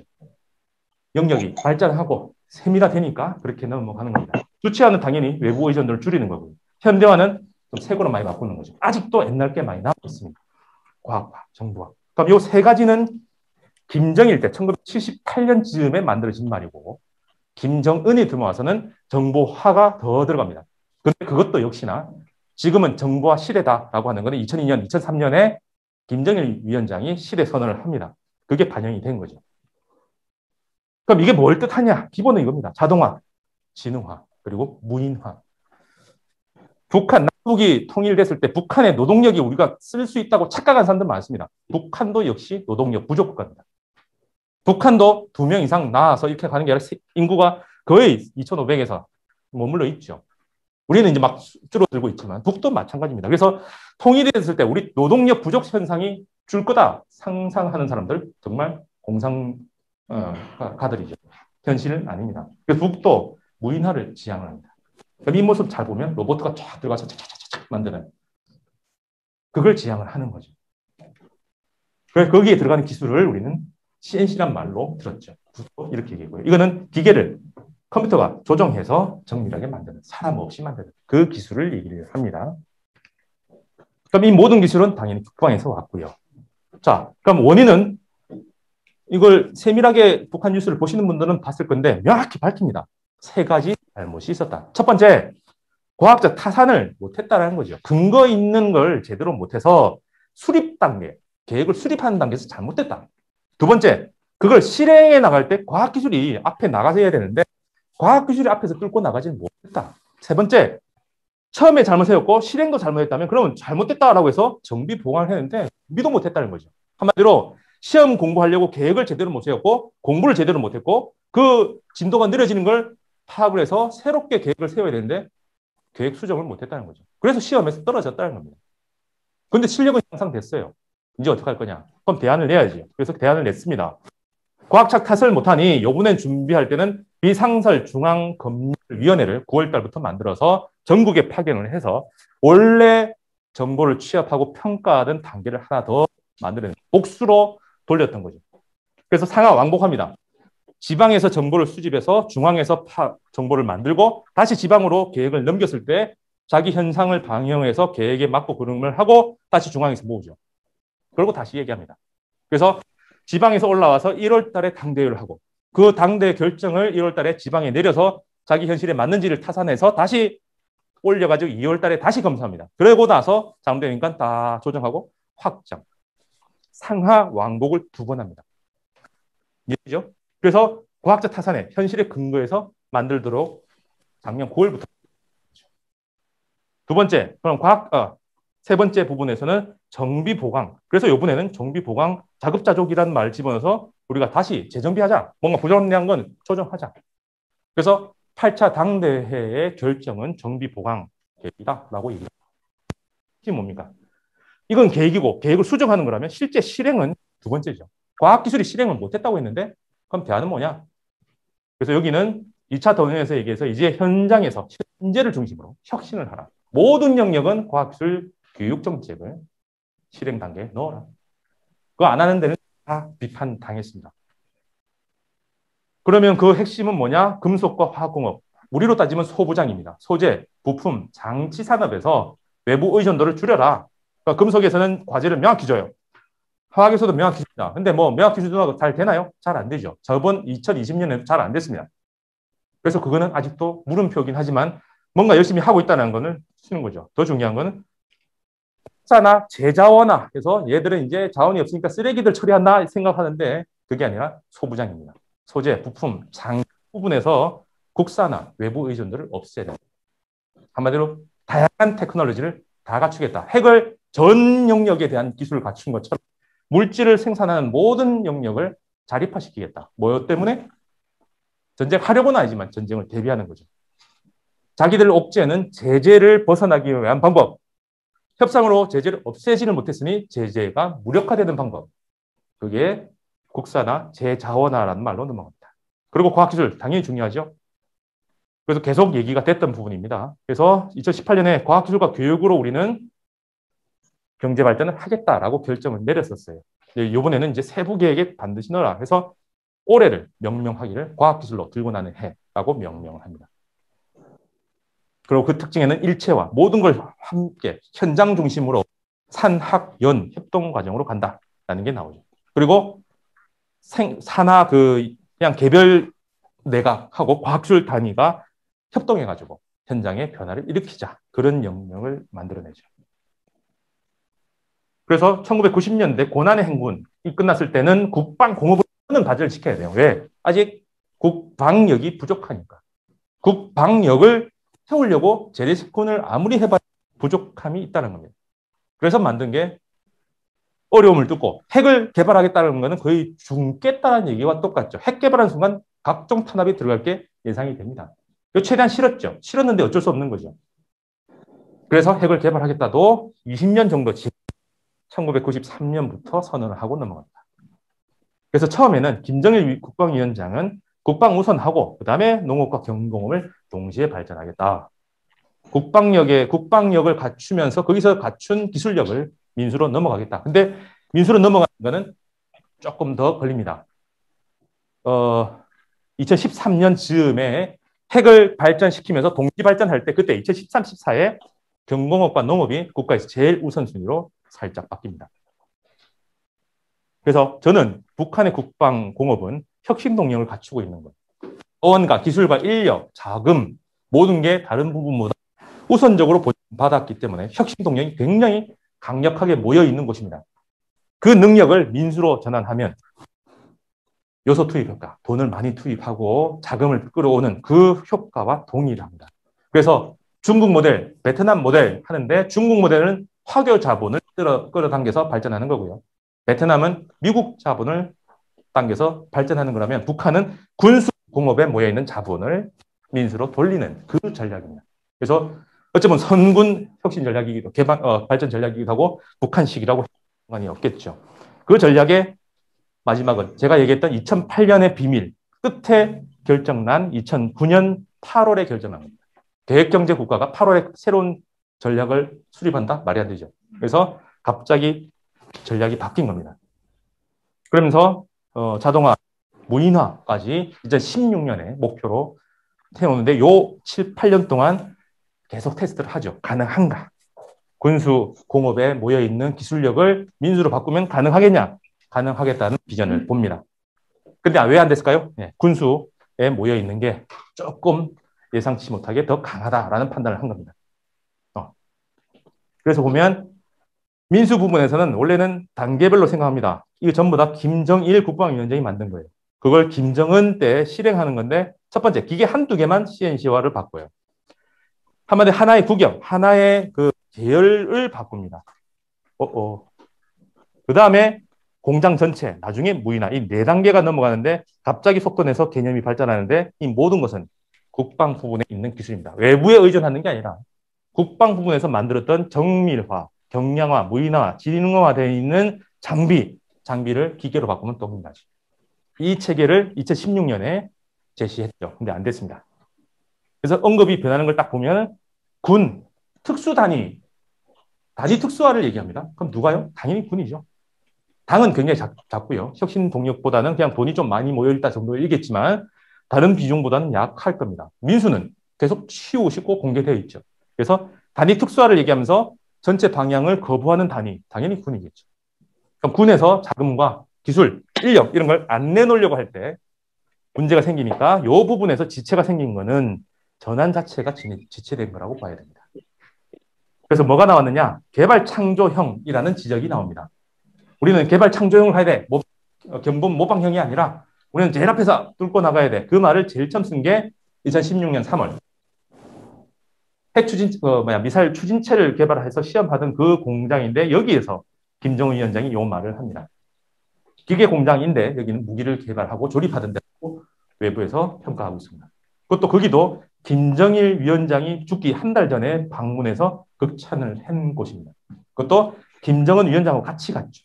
후계자 수업을 여기서 하면서 자, 이 태성기계 공장에서 하는 것처럼 무기 만드는 기술을 가지고 공장 전체를 현대화, 무인화까지 만들면 우리 나머지 전체가 뒤따라 잡는 게 아니라 앞에서 치고 나가는 수준까지 간다. 그게 7차 당대에서 김정은 위원장이 비전으로 제시했던 바들이죠.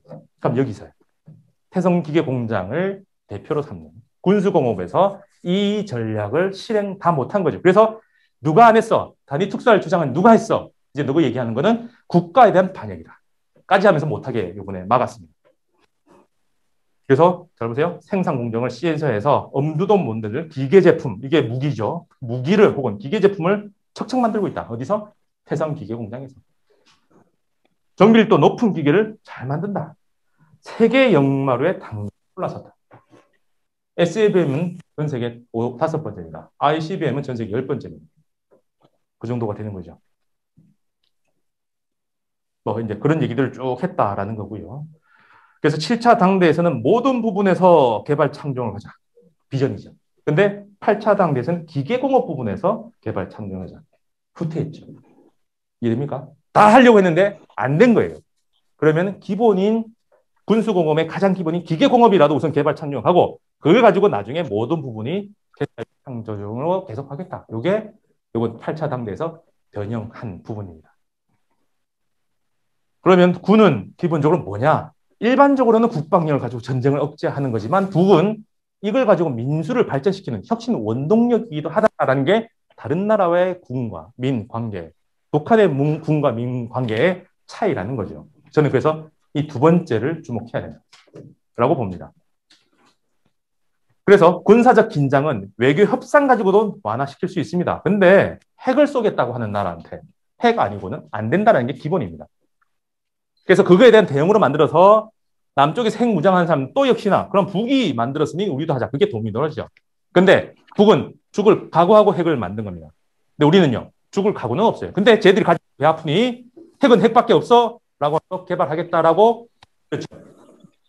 그래서 주장합니다. 4년 전인가요? 그래서 했다가 미국에서 뭐라고 합니까? 꿈깨. 우리는 줄 생각 없어. 나갈 수 있겠냐? 아니요. 그럼 끝났습니다. 그래서 주장은 나오지만 그걸 실천할 단계가 전혀 없죠. 북은 실천을 했습니다. 그래서 뭐 그 정도까지 갔고요. 그래서 병진 노선의 회귀, 그거는 북한의 병진 노선을 그냥 동시에 발전한다라고만 잘못 해석한 겁니다. 동시가 아니라 완벽히 분리된 상태에서 간다는데 이미 북은 하나로 통합했습니다. 군에서 민으로 모든 걸 전환한다. 핵심 주력 전략 무기만 남기고 나머지 재래식군은 최소화시킨다가 전략이고 그 통과돼서 갑니다. 그래서 단위 특수화, 특수 단위 주장을 없애려고 한다는 거죠. 그래서 회기 말이 안 되고요. 그리고 요번에 얘기하겠다, 개발하겠다라고 하는 거는 이미 개발되어 있거나 가능성이 높은 부분들이라고 볼 수 있습니다. 그래서 저는 주목한 게 이겁니다. 인민군들의 최정예화 시키겠다. 최정예화라는 소수를 얘기하죠. 그죠? 북에서는 소수를 얘기하지 않지만 우리는 학원가의 이름에서 많이 봤죠. 소수 정예를 얘기하지 다수 정예를 얘기하지는 않습니다. 군을 줄이겠죠. 전군의 간부화와 전군의 현대화, 무기 수준을 높이겠다라는 얘기입니다. 이걸 하고 있어요. 그래서 끝났습니다. 그러면 이 흐름을 가지고 북한을 봤을 때 이 영역을, 과학기술 영역을 보면 북한의 미래 전략도 보고 우리 앞으로 통일할 때 통일부에 과학기술 아는 사람이 들어가고 과학기술 정책부가 들어가야 됩니다. 그래서 남북 교류가 활성화되고 다음 버전이 가능해진다고 봅니다. 있습니다. 오늘 얘기는 이 정도로 하겠습니다. 수고했습니다.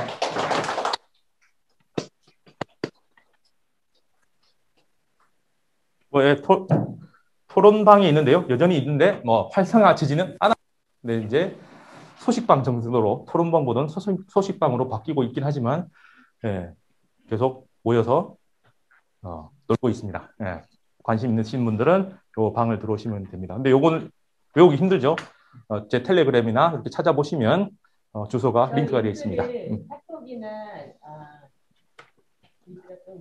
카톡이나 제 블로그에 들어가면 이렇게 있습니다. 아니면 강호재 박사님 블로그에 들어가도 해당 링크가 있고요.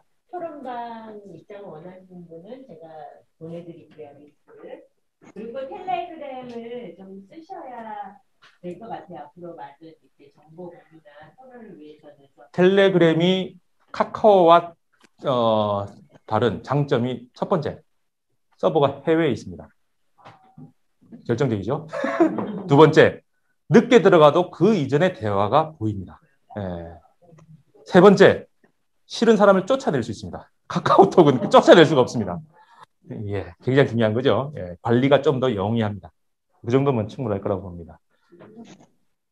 자, 그 정도 하겠습니다. 혹시 질문 있으시면은 그러면 우리에 대해서 과학을 굉장히 중시하는 우리는 인문학 하는 북한은 문과 이과 구분이 없죠.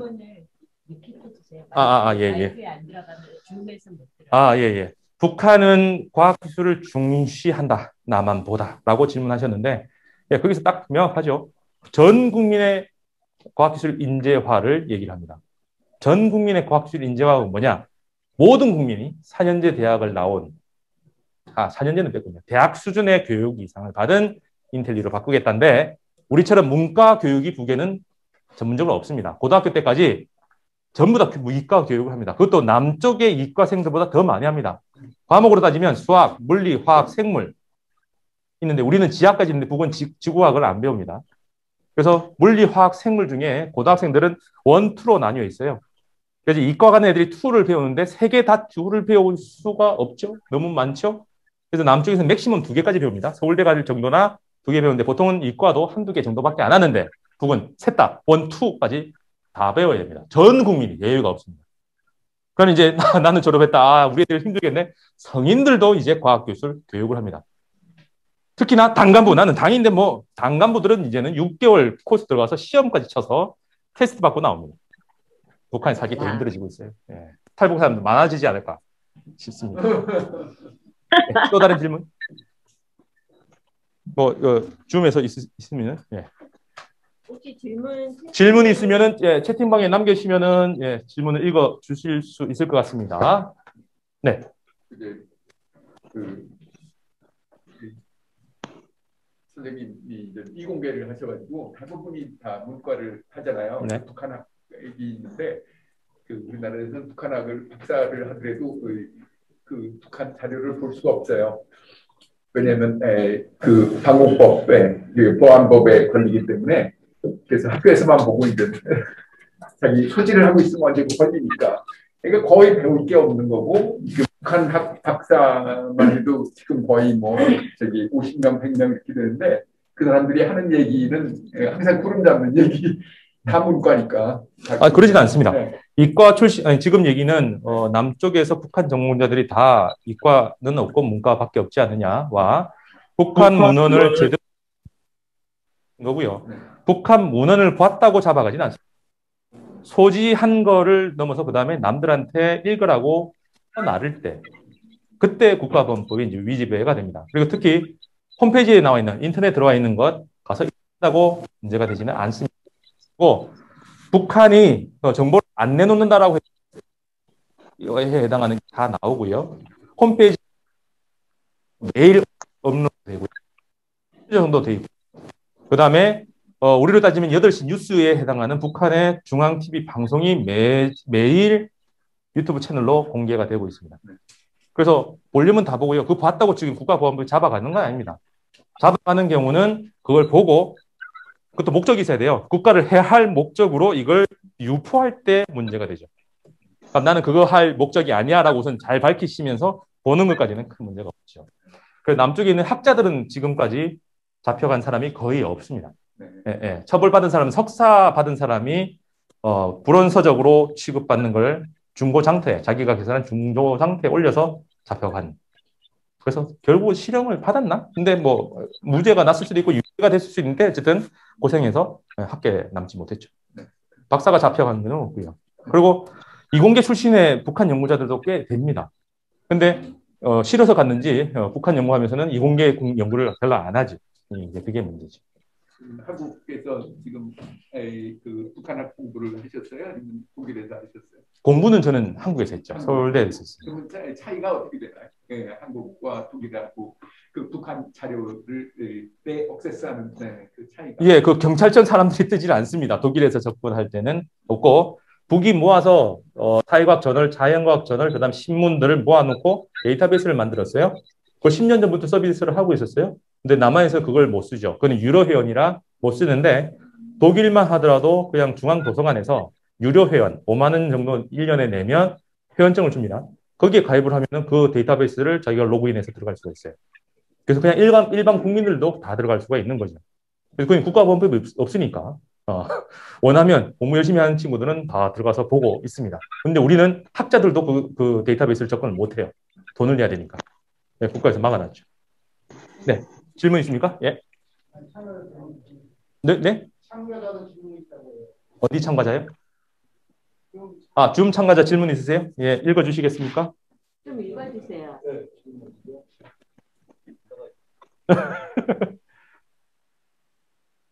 여기 좀 띄워주시면 제가 읽어도 됩니다. 어디 있어요?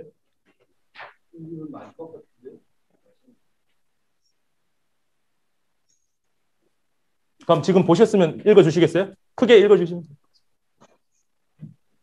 나와서. 네.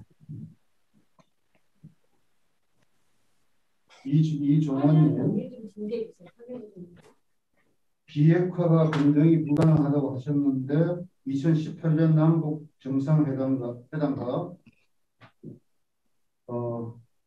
북미 정상회담에서 북한이 동의한 비핵화는 어느 정도 검증 수준인가요? 하고 네, 우선 하면 2008년에 남북이나 북미가 비핵화를 목표로 내걸었습니다. 방법은 얘기 안 했습니다. 그냥 최종 목표였어요. 그 말은 뭘 뜻할까요? 약속대로 하는 거였습니다. 서로 관계 정상화에 비례해서 비핵화를 진행할 건데 서로 신뢰할 수 있고 검증할 수 있고 믿을 수 있는 정도 수준을 아랫단에서 정하자는 거죠. 우선 통과는 시킬 거야. 언제까지? 약속들에서 이 정도 내놓으면 돼? 오케이. 요걸 짤 단계였다고 봅니다. 근데 그걸 무너뜨렸죠. 그래서 북은 그냥 지금 내놓게 이것도 아니고 트럼프는 뭘 얘기했냐면 비핵화는 굉장히 오래 걸릴 일이다라고 얘기했습니다. 그 공부 싫어하는 트럼프가 물리학자들한테 강의를 받은 다음에 그 말을 합니다. 저는 그게 정답이에요. 저는 과학적으로 불가능하다라고 했지만 정치적으로는 가능해야 되겠죠. 그러면 협상 조건으로 서로 받아들일 수 있게 해야 됩니다. 근데 시간을 내일 하겠다. 절대 됩니다. 한 10년 정도 저는 우리나라 정치 그 스케줄로 보면 6년이라도 됩니다. 지금 시작해서 6년 후에 하자. 그럼 5년 후에 대통령이 바뀔 때쯤에 뭐라 하냐? 아, 좀 미진해서 다음 단계로 넘기겠다. 그때 가서 5년 밀고요. 또 5년 밀고요. 지금 전시 작전권 반환이 그렇게 가고 있죠. 조금 내걸고 가다가 또 안 되니까 또 밀고 안 하겠다는 얘기가 똑같은 거죠. 네, 저는 그렇게 해야 되지 않을까 싶습니다. 또 질문 있으신가요? 네, 제가 읽어드릴게요. 네, 또 질문 하나는 경기 평화교육센터의 김민희 교육위원이 질문하셨는데요. 북한의 과학기술 발전에 대한 현실적인 파악을 남측 정부 및 전문가가 어느 정도 인지하고 있는지 궁금합니다. 그 질문을 저한테 하시면 안 되죠. 왜냐하면 남측 정부 전문가가 누군지 잘 모르겠어요. 보통은 그 얘기할 때 저를 얘기하거든요. 정부 빼고 전문가. 저 말고 다른 사람이어야 되잖아요. 모르죠. 저는 외국에 거주하는 해외 동포입니다. 그거 모르겠습니다. 예. 질문 있으신가요? 예.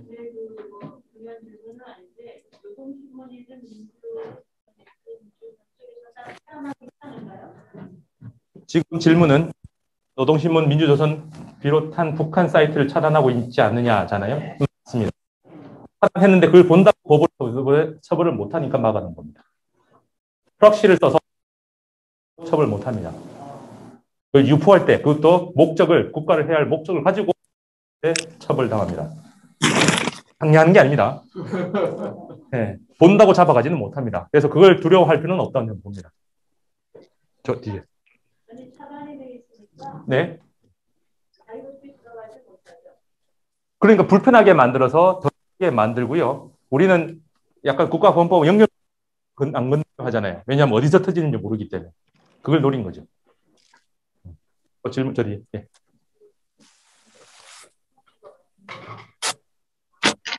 조금 앞으로 나와서 얘기해 주시겠습니다. 안 들려요. 제가 안 들립니다. 제가 안 들려요. 너무 의문인데요. 지금 우리도 지금 무인화에 대해서 나오잖아요. 북한에서 목표가 무인화라고 나오는데 물론 시대적으로 다도리적인 그런 시대인데 저는 이제 어디서 그 정보 자체가 무인화를 도입했다라는 말만 들어도 좀 소름 끼치거든요. 그러니까 이 성지능과 인류와의 이 접근을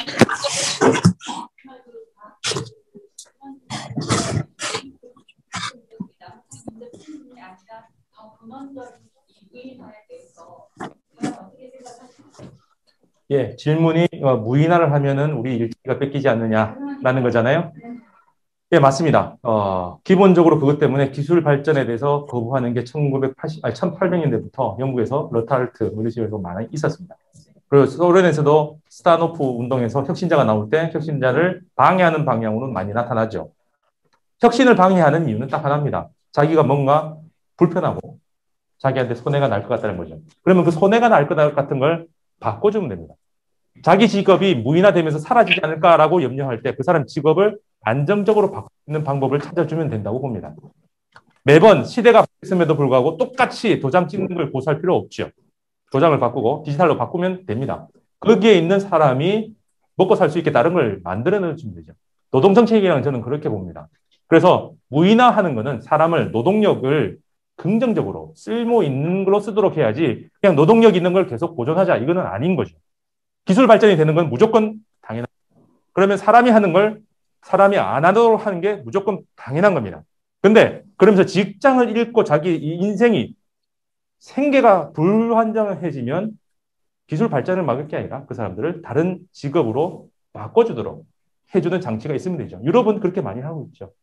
그래서 기술 발전에 도태돼서 망했을 때 그 직장에 있던 사람들을 직업 교육시켜서 다른 쪽으로 전이시켜줍니다. 그러면 아무 문제가 없어져요. 근데 우리는 그런 직장 재교육, 직장 이전 이런 거에 대해서 아무런 보장을 안 해주니까 불안한 거죠. 북은 그런 불안함이 없죠. 100% 어쨌든 보용해줄 의무가 있는 게 국가이기 때문에 국가가 안 해주면 어쨌든 나한테는 보급이 나온다는 얘기를 생각하겠죠. 그래서 북은 오히려 그런 부분에서는 자유롭다고 저는 봅니다. 뭐 저는 모르겠습니다. 그렇게 얘기는 못하겠습니다. 예, 또 질문이 좀 읽어주십시오. 누구? 이거요? 북한의 핵무기 수준을 볼 때 대북 제재는 눈 감고 아욱식의 명분 없는 압박일 것 같은데 평화정책 전문가들은 이런 사실을 회피하는 것 같습니다. 이에 대한 구체적 이유는 어떤 이유죠? 회피하는 이유인가요? 아니면 대북 제재의 이유인가요? 그리고 평화정책 전문가들의 마음을 저한테 물으면 안 된다. 그 사람 마음을 제가 어떻게 알아요? 저는 이해 못합니다. 네. 김정은 씨한테 유언을 했다고 많이 받았잖아. 그 유언이 뭐 그 유언이 우리는 지켜지고 있는다. 선생님이 얘기해 주셔야 이게 뭔가요? 유언장은 나온 적 없습니다. 세 가지 중에 하나는 그 핵을 지켜라. 그다음 중립성 잊지 마라. 그 출처가 불분명하다고 해서 나중에 문제가 됐죠. 얼마 전에 문정인 선생이 그 지점을 얘기하면서 그때 인용한 걸 출처가 불분명하다고 논란이 있었는데 그걸 인용하면 안 되지 않느냐. 김씨 일가 뭐 우리 가문에 뭐 이런 식으로 나왔을 겁니다. 택도 없는 소리. 예. 문장 그렇게 쓸 리도 없습니다. 그 이라고 나오는 거는 공식적인 유훈이야 관철해야 돼 라고 하는 건 인데 장군님이 혹은 뭐 주석님이 얘기했던 그 정책인데 우리가 완성을 못했어. 공식으로 다 나온 건데 못했는데 시대가 지나갔다고 우리가 끝낼 거냐 아니면 이거 끝까지 할 거냐 이런 정도로 가지. 공식화되는 그런 건 없다. 제가 받은 바로는 없습니다. 제가 못 봤다고 없다고 얘기할 수는 없기 때문에 이 정도밖에 못 하고요. 근데 문장이 이상해요.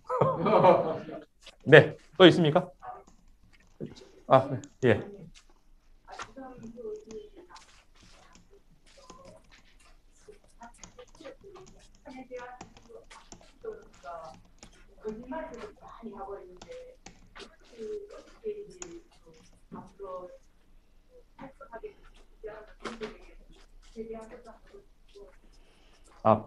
북한에 대한 악선전들이 많이 나오는데 그게 없어질 수 있겠느냐 아니면 더 커지겠느냐 그런 건가요?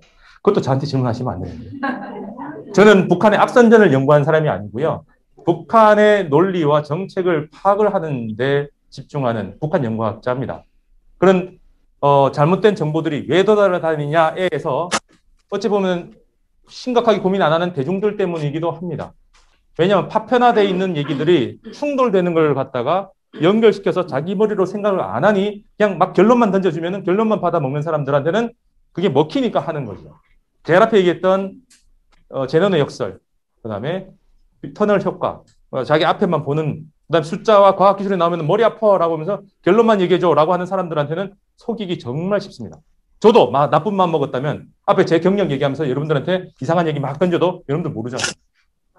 그렇죠. 예. 그래서 제가 나쁜 얘기 했을 수도 있기 때문에 그렇게 의심하는 사람이 나오기 때문에 저 착한 사람입니다까지는 아니죠. 제가 그렇게 나쁜 거짓말하는 사람 아닙니다라고 제 경력을 얘기했습니다. 그래서 그 정도지요. 그래서 저는 첫째적으로 수용하는 사람들의 잘못이 크다고 봅니다. 두 번째 잘못은 또 하나 북한의 잘못도 있습니다. 너무 정보가 안 나와요. 공부하려고 하는 저 입장에서도 문건 하나 찾기도 힘들고요. 데이터 찾기도 힘들고요. 특히 저는 누가 얘기하지 말라던데 계속 얘기하는데 평양에 못 가봤어요. 필드업 못한 사람이 뭔 얘기를 하겠습니까? 라고 나오면 저는 할 말이 없습니다만 논리로 싸우면 그 사람들보다 논리에서는 이길 자신이 있습니다. 뭐요? 과학기술적 논리가 있습니다. 북한이 아무리 특수하다 하더라도 하늘 아래 새로운 건 아닙니다. 북한의 과학기술이 남한의 과학기술과 다를까요? 다만 특수화가 좀 생길 수 있죠. 그래서 저는 무기는 이성입니다.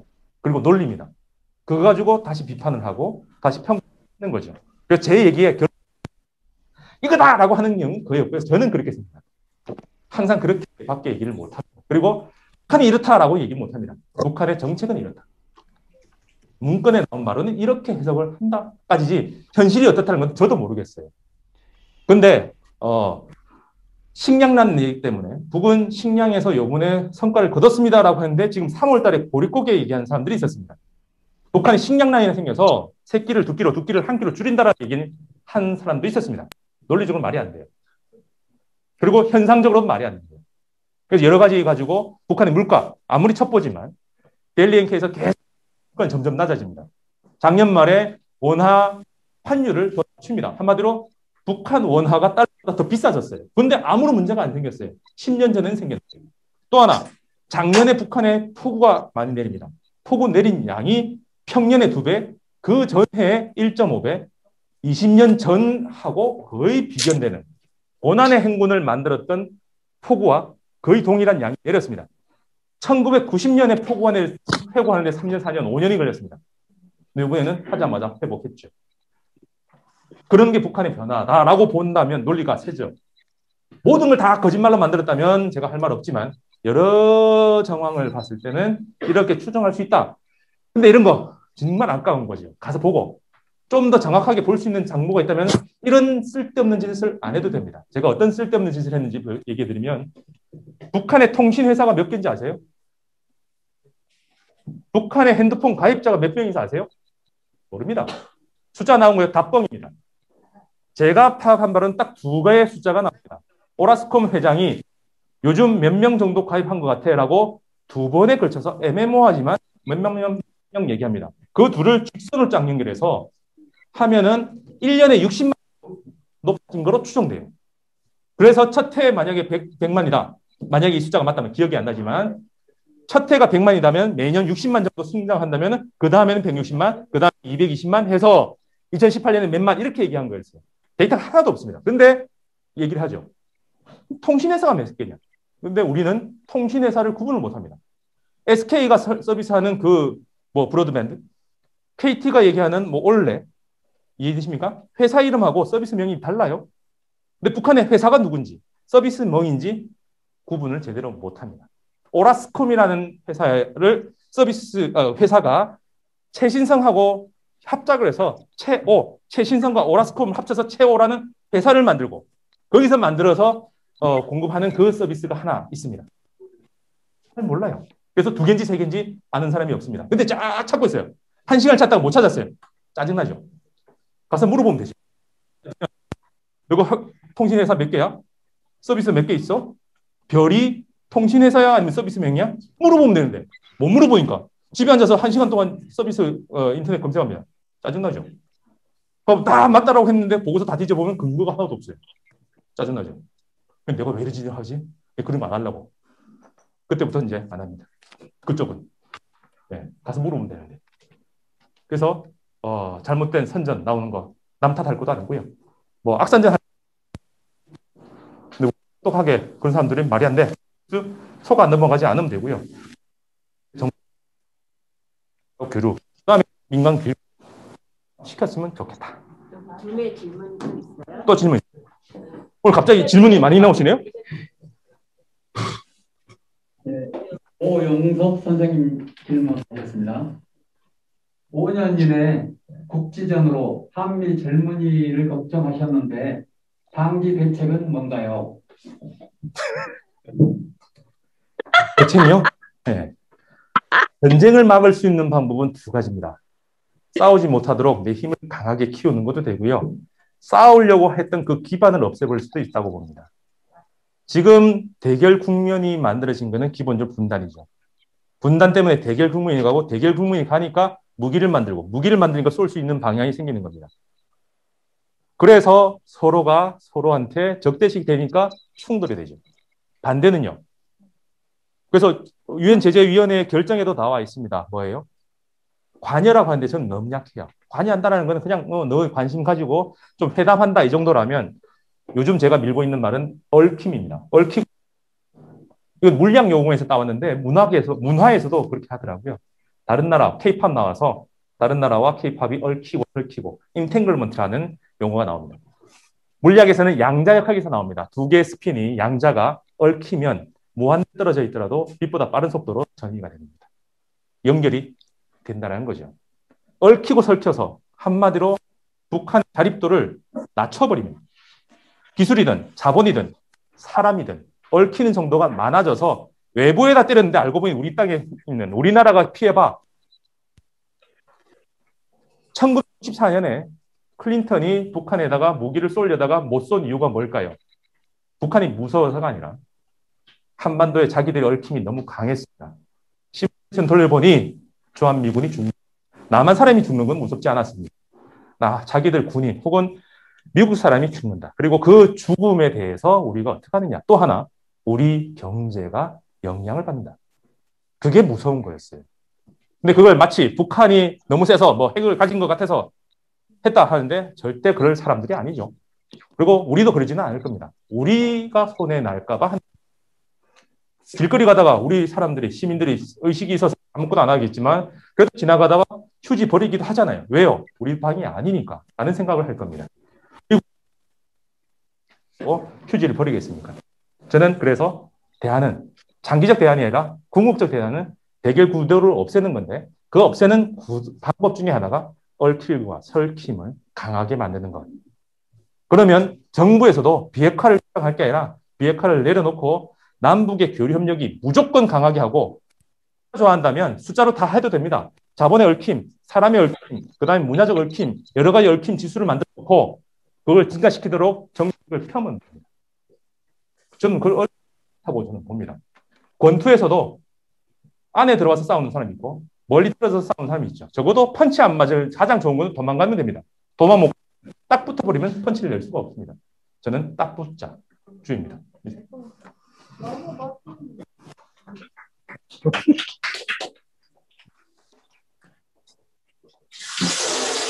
질문 있으신가요? 질문 또 있어요? 여기 또 있어요? 네.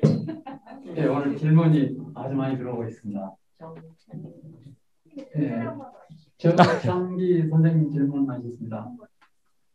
장성택이 중국에 넘긴 북한 지하자원 채굴권은 북한 지하자원의 총 몇 %나 될까요? 제가 알 거라고 보고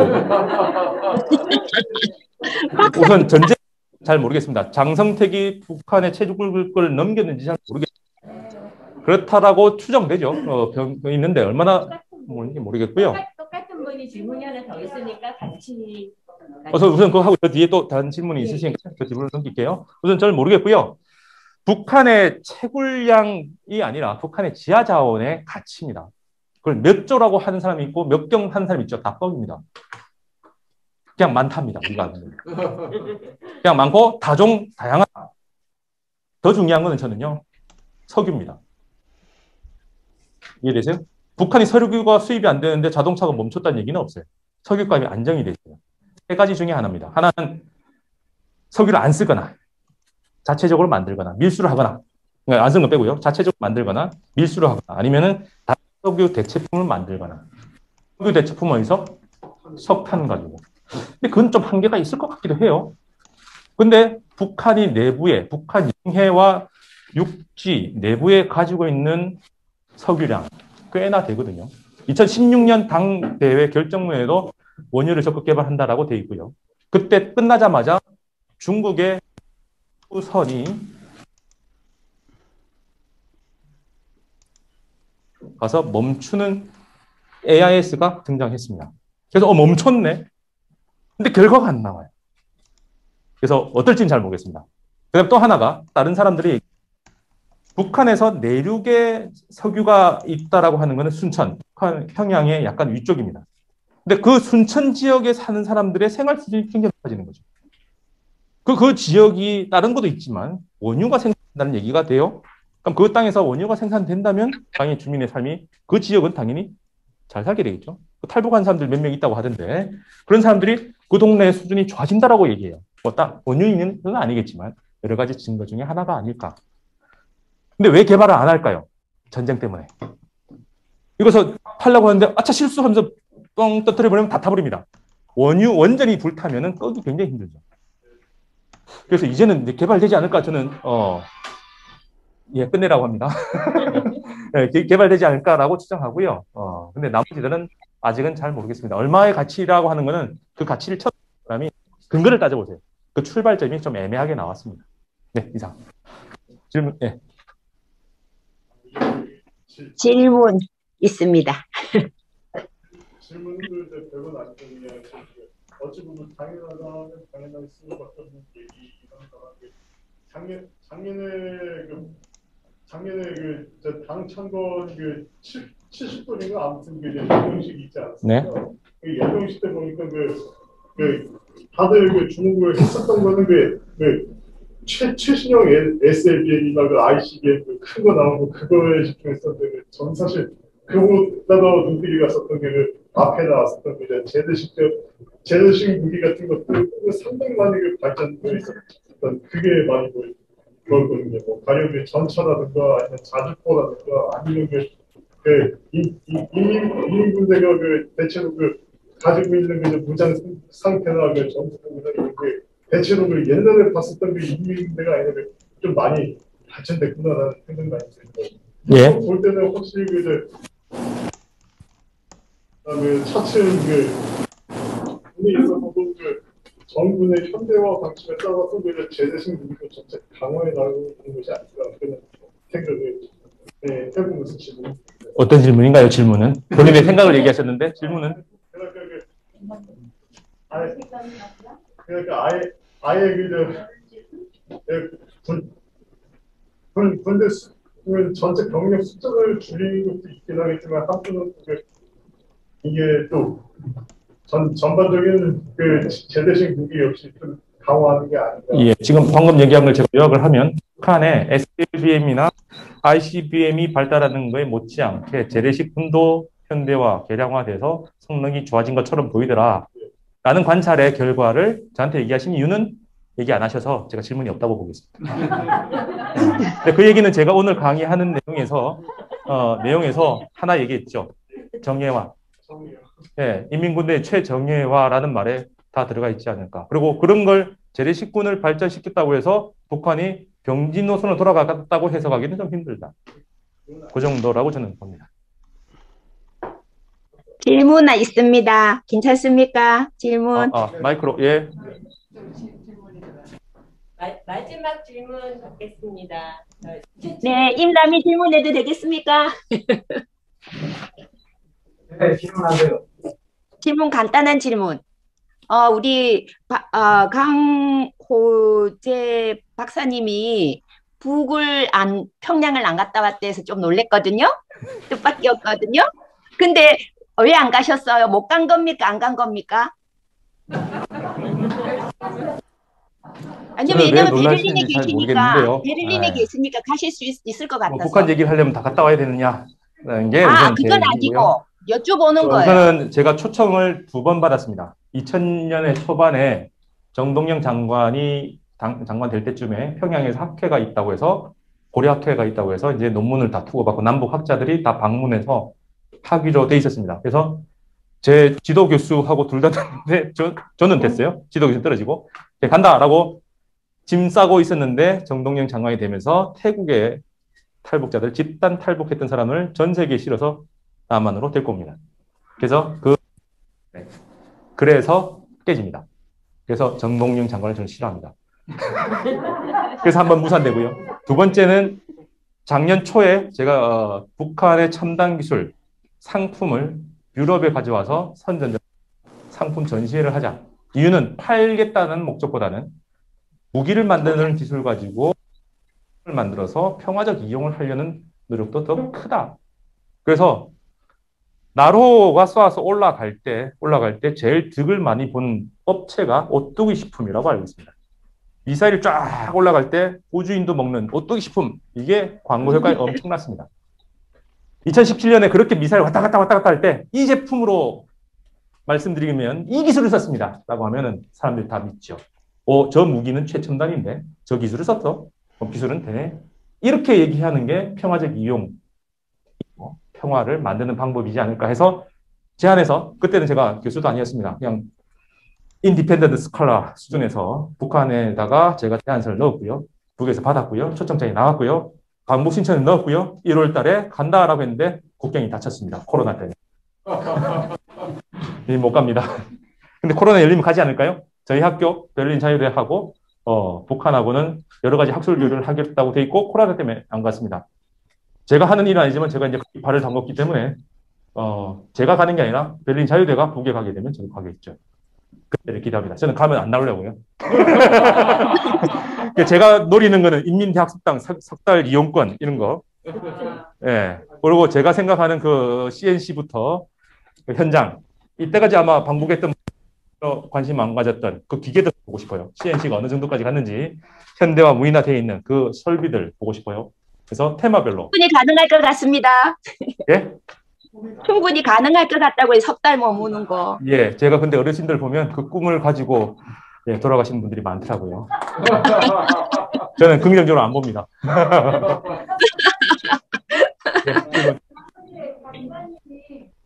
예, 예, 하시죠. 예.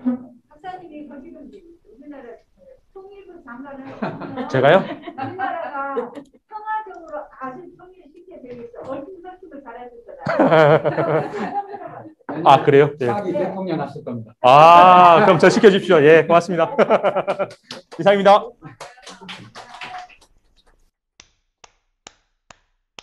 네, 감사합니다. 잘 들었습니다.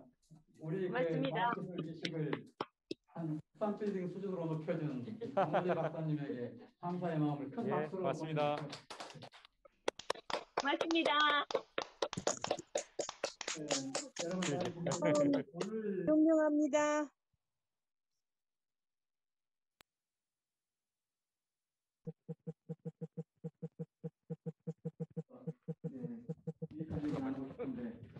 강호재 박사가 지금 또 가서 그 화상 강의를 베를린에 화상 강의를 해야 하기 때문에 시간을 또 같이 할 수가 없어서 아쉽습니다.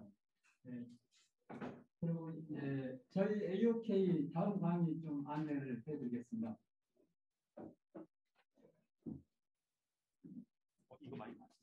네, 안녕하세요. 자리 뜨지 마시고 잠깐만요. 잠깐만 한 5분만 주세요. 예.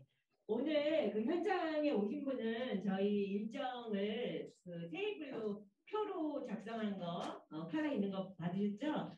이번 프로그램은 저희가 3년째 서울시의 시민참여형 통일교육 사업으로 하고 있는 거고요. 5월부터 11월까지 장장 6개월간 펼쳐지는 겁니다. 그래서 오늘이 세 번째 강의고 지난주에 박한식 교수님과의 대담이 굉장히 폭발적인 반응이 있었고요. 오늘 강호재 박사님 강연도 아마 비슷하게 반응이 좋을 거라고 생각을 합니다.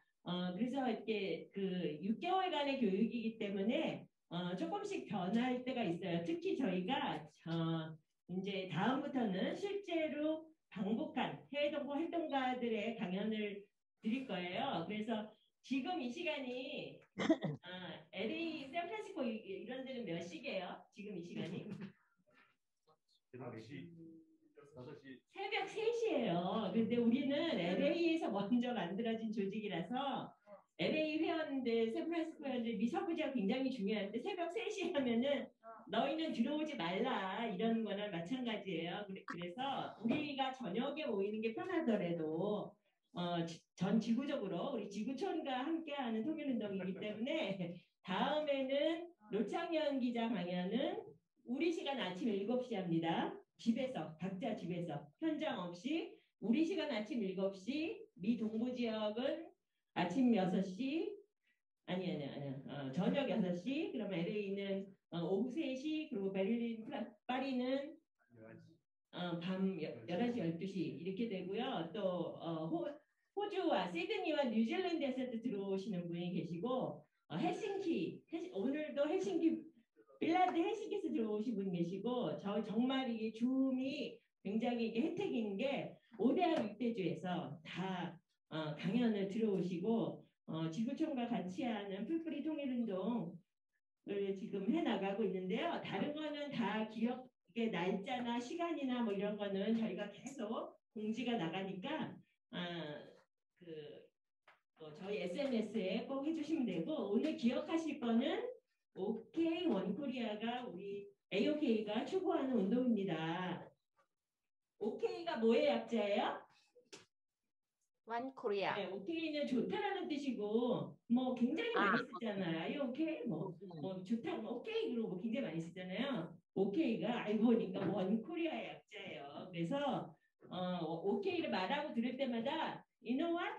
Korea was one and Korea wanna be united as one. 그러니까 우리가 원래 하나의 조국이었고 다시 하나가 되고자 해. 왜냐면 해외에서 우리가 살면은 너 남한에서 왔니 북한에서 왔니 그거 꼭 물어봐 외국인이. 아우 신경질나. 왜냐면 우리는 그냥 하나의 코리아인데 남한 북한은 뭐 내가 만들었나? 지들이만 70년 전에 아무도 원하지 않았잖아요. 분단이 되는 거 원했어요? 아무도 안 원했잖아요. 그래서 이 OK 원코리아가 전 세계인의 지구촌의 전 세계인의 핸드폰에 한날 한시에 쫙 뜨는 거야. 한날 한시에 쫙 뜨면은 막 몇십억의 세계인들이 OK 원코리아 지금 핸드폰에 이미지를 보면서 전 세계인의 그 열렬한 박수와 관체 속에 하나의 조국이 탄생되는 거. 그게 저의 꿈이자 우리 액션 포 원코리아의 꿈입니다. 그래서 그 꿈을 계속 퍼뜨리기 위해서 요즘 이제 상품도 개발하고 있는데요. 이제 이 텀블러에 OK 원코리아고 브랜드 있죠? 그래가지고 여기에 물을 넣어서 마시잖아요. 그러면 다 하나의 조국, 다 통일을 원하게 돼. 여기다 뭘 넣어서 마시면. 그래서 이제 이런 상품을 개발하게 되면은 사주실 거죠? 네, 그런 계획도 있고요. 지금 이제 코로나 상황이니까 막 우리가 함성을 외치고 그러지는 못하지만 조그맣게 제가 오케이 그러면 원 코리아 이렇게 해주세요. 기분이 아주 좋아져요. 오케이 그러면 그러고 이게 오케이 원 코리아 오케이 쌍이잖아요. 이것만 해도 우리가 통일을 원하는 게 돼요. 이것처럼 쉬운 운동이 어디 있어요, 그죠? 누구나 할 수 있는 통일 운동. 그것이 액션 원 코리아 정신입니다. 자, 오케이. One Korea. 네. One Korea. 네. 그러면은 다음 강연은 노창현 기자의 최근에 북한 모습 마련되어 있고요. 그 다음은 김수복 선생님의 북한의 식량 사정이나 이런 거 굉장히 궁금하시는 분들 많으실 거 아니에요. 북한의 농업과 과학기술 어떻게 농업에 적용하는지 식량 생산 어디까지 와 있나 굉장히 궁금하고 좋은 강연이 마련되어 있으니까 원 코리아가 되는 그 날까지 저희하고 같이 해주실 거죠? 네, 고맙습니다. 이걸 마칠게요. 고맙습니다.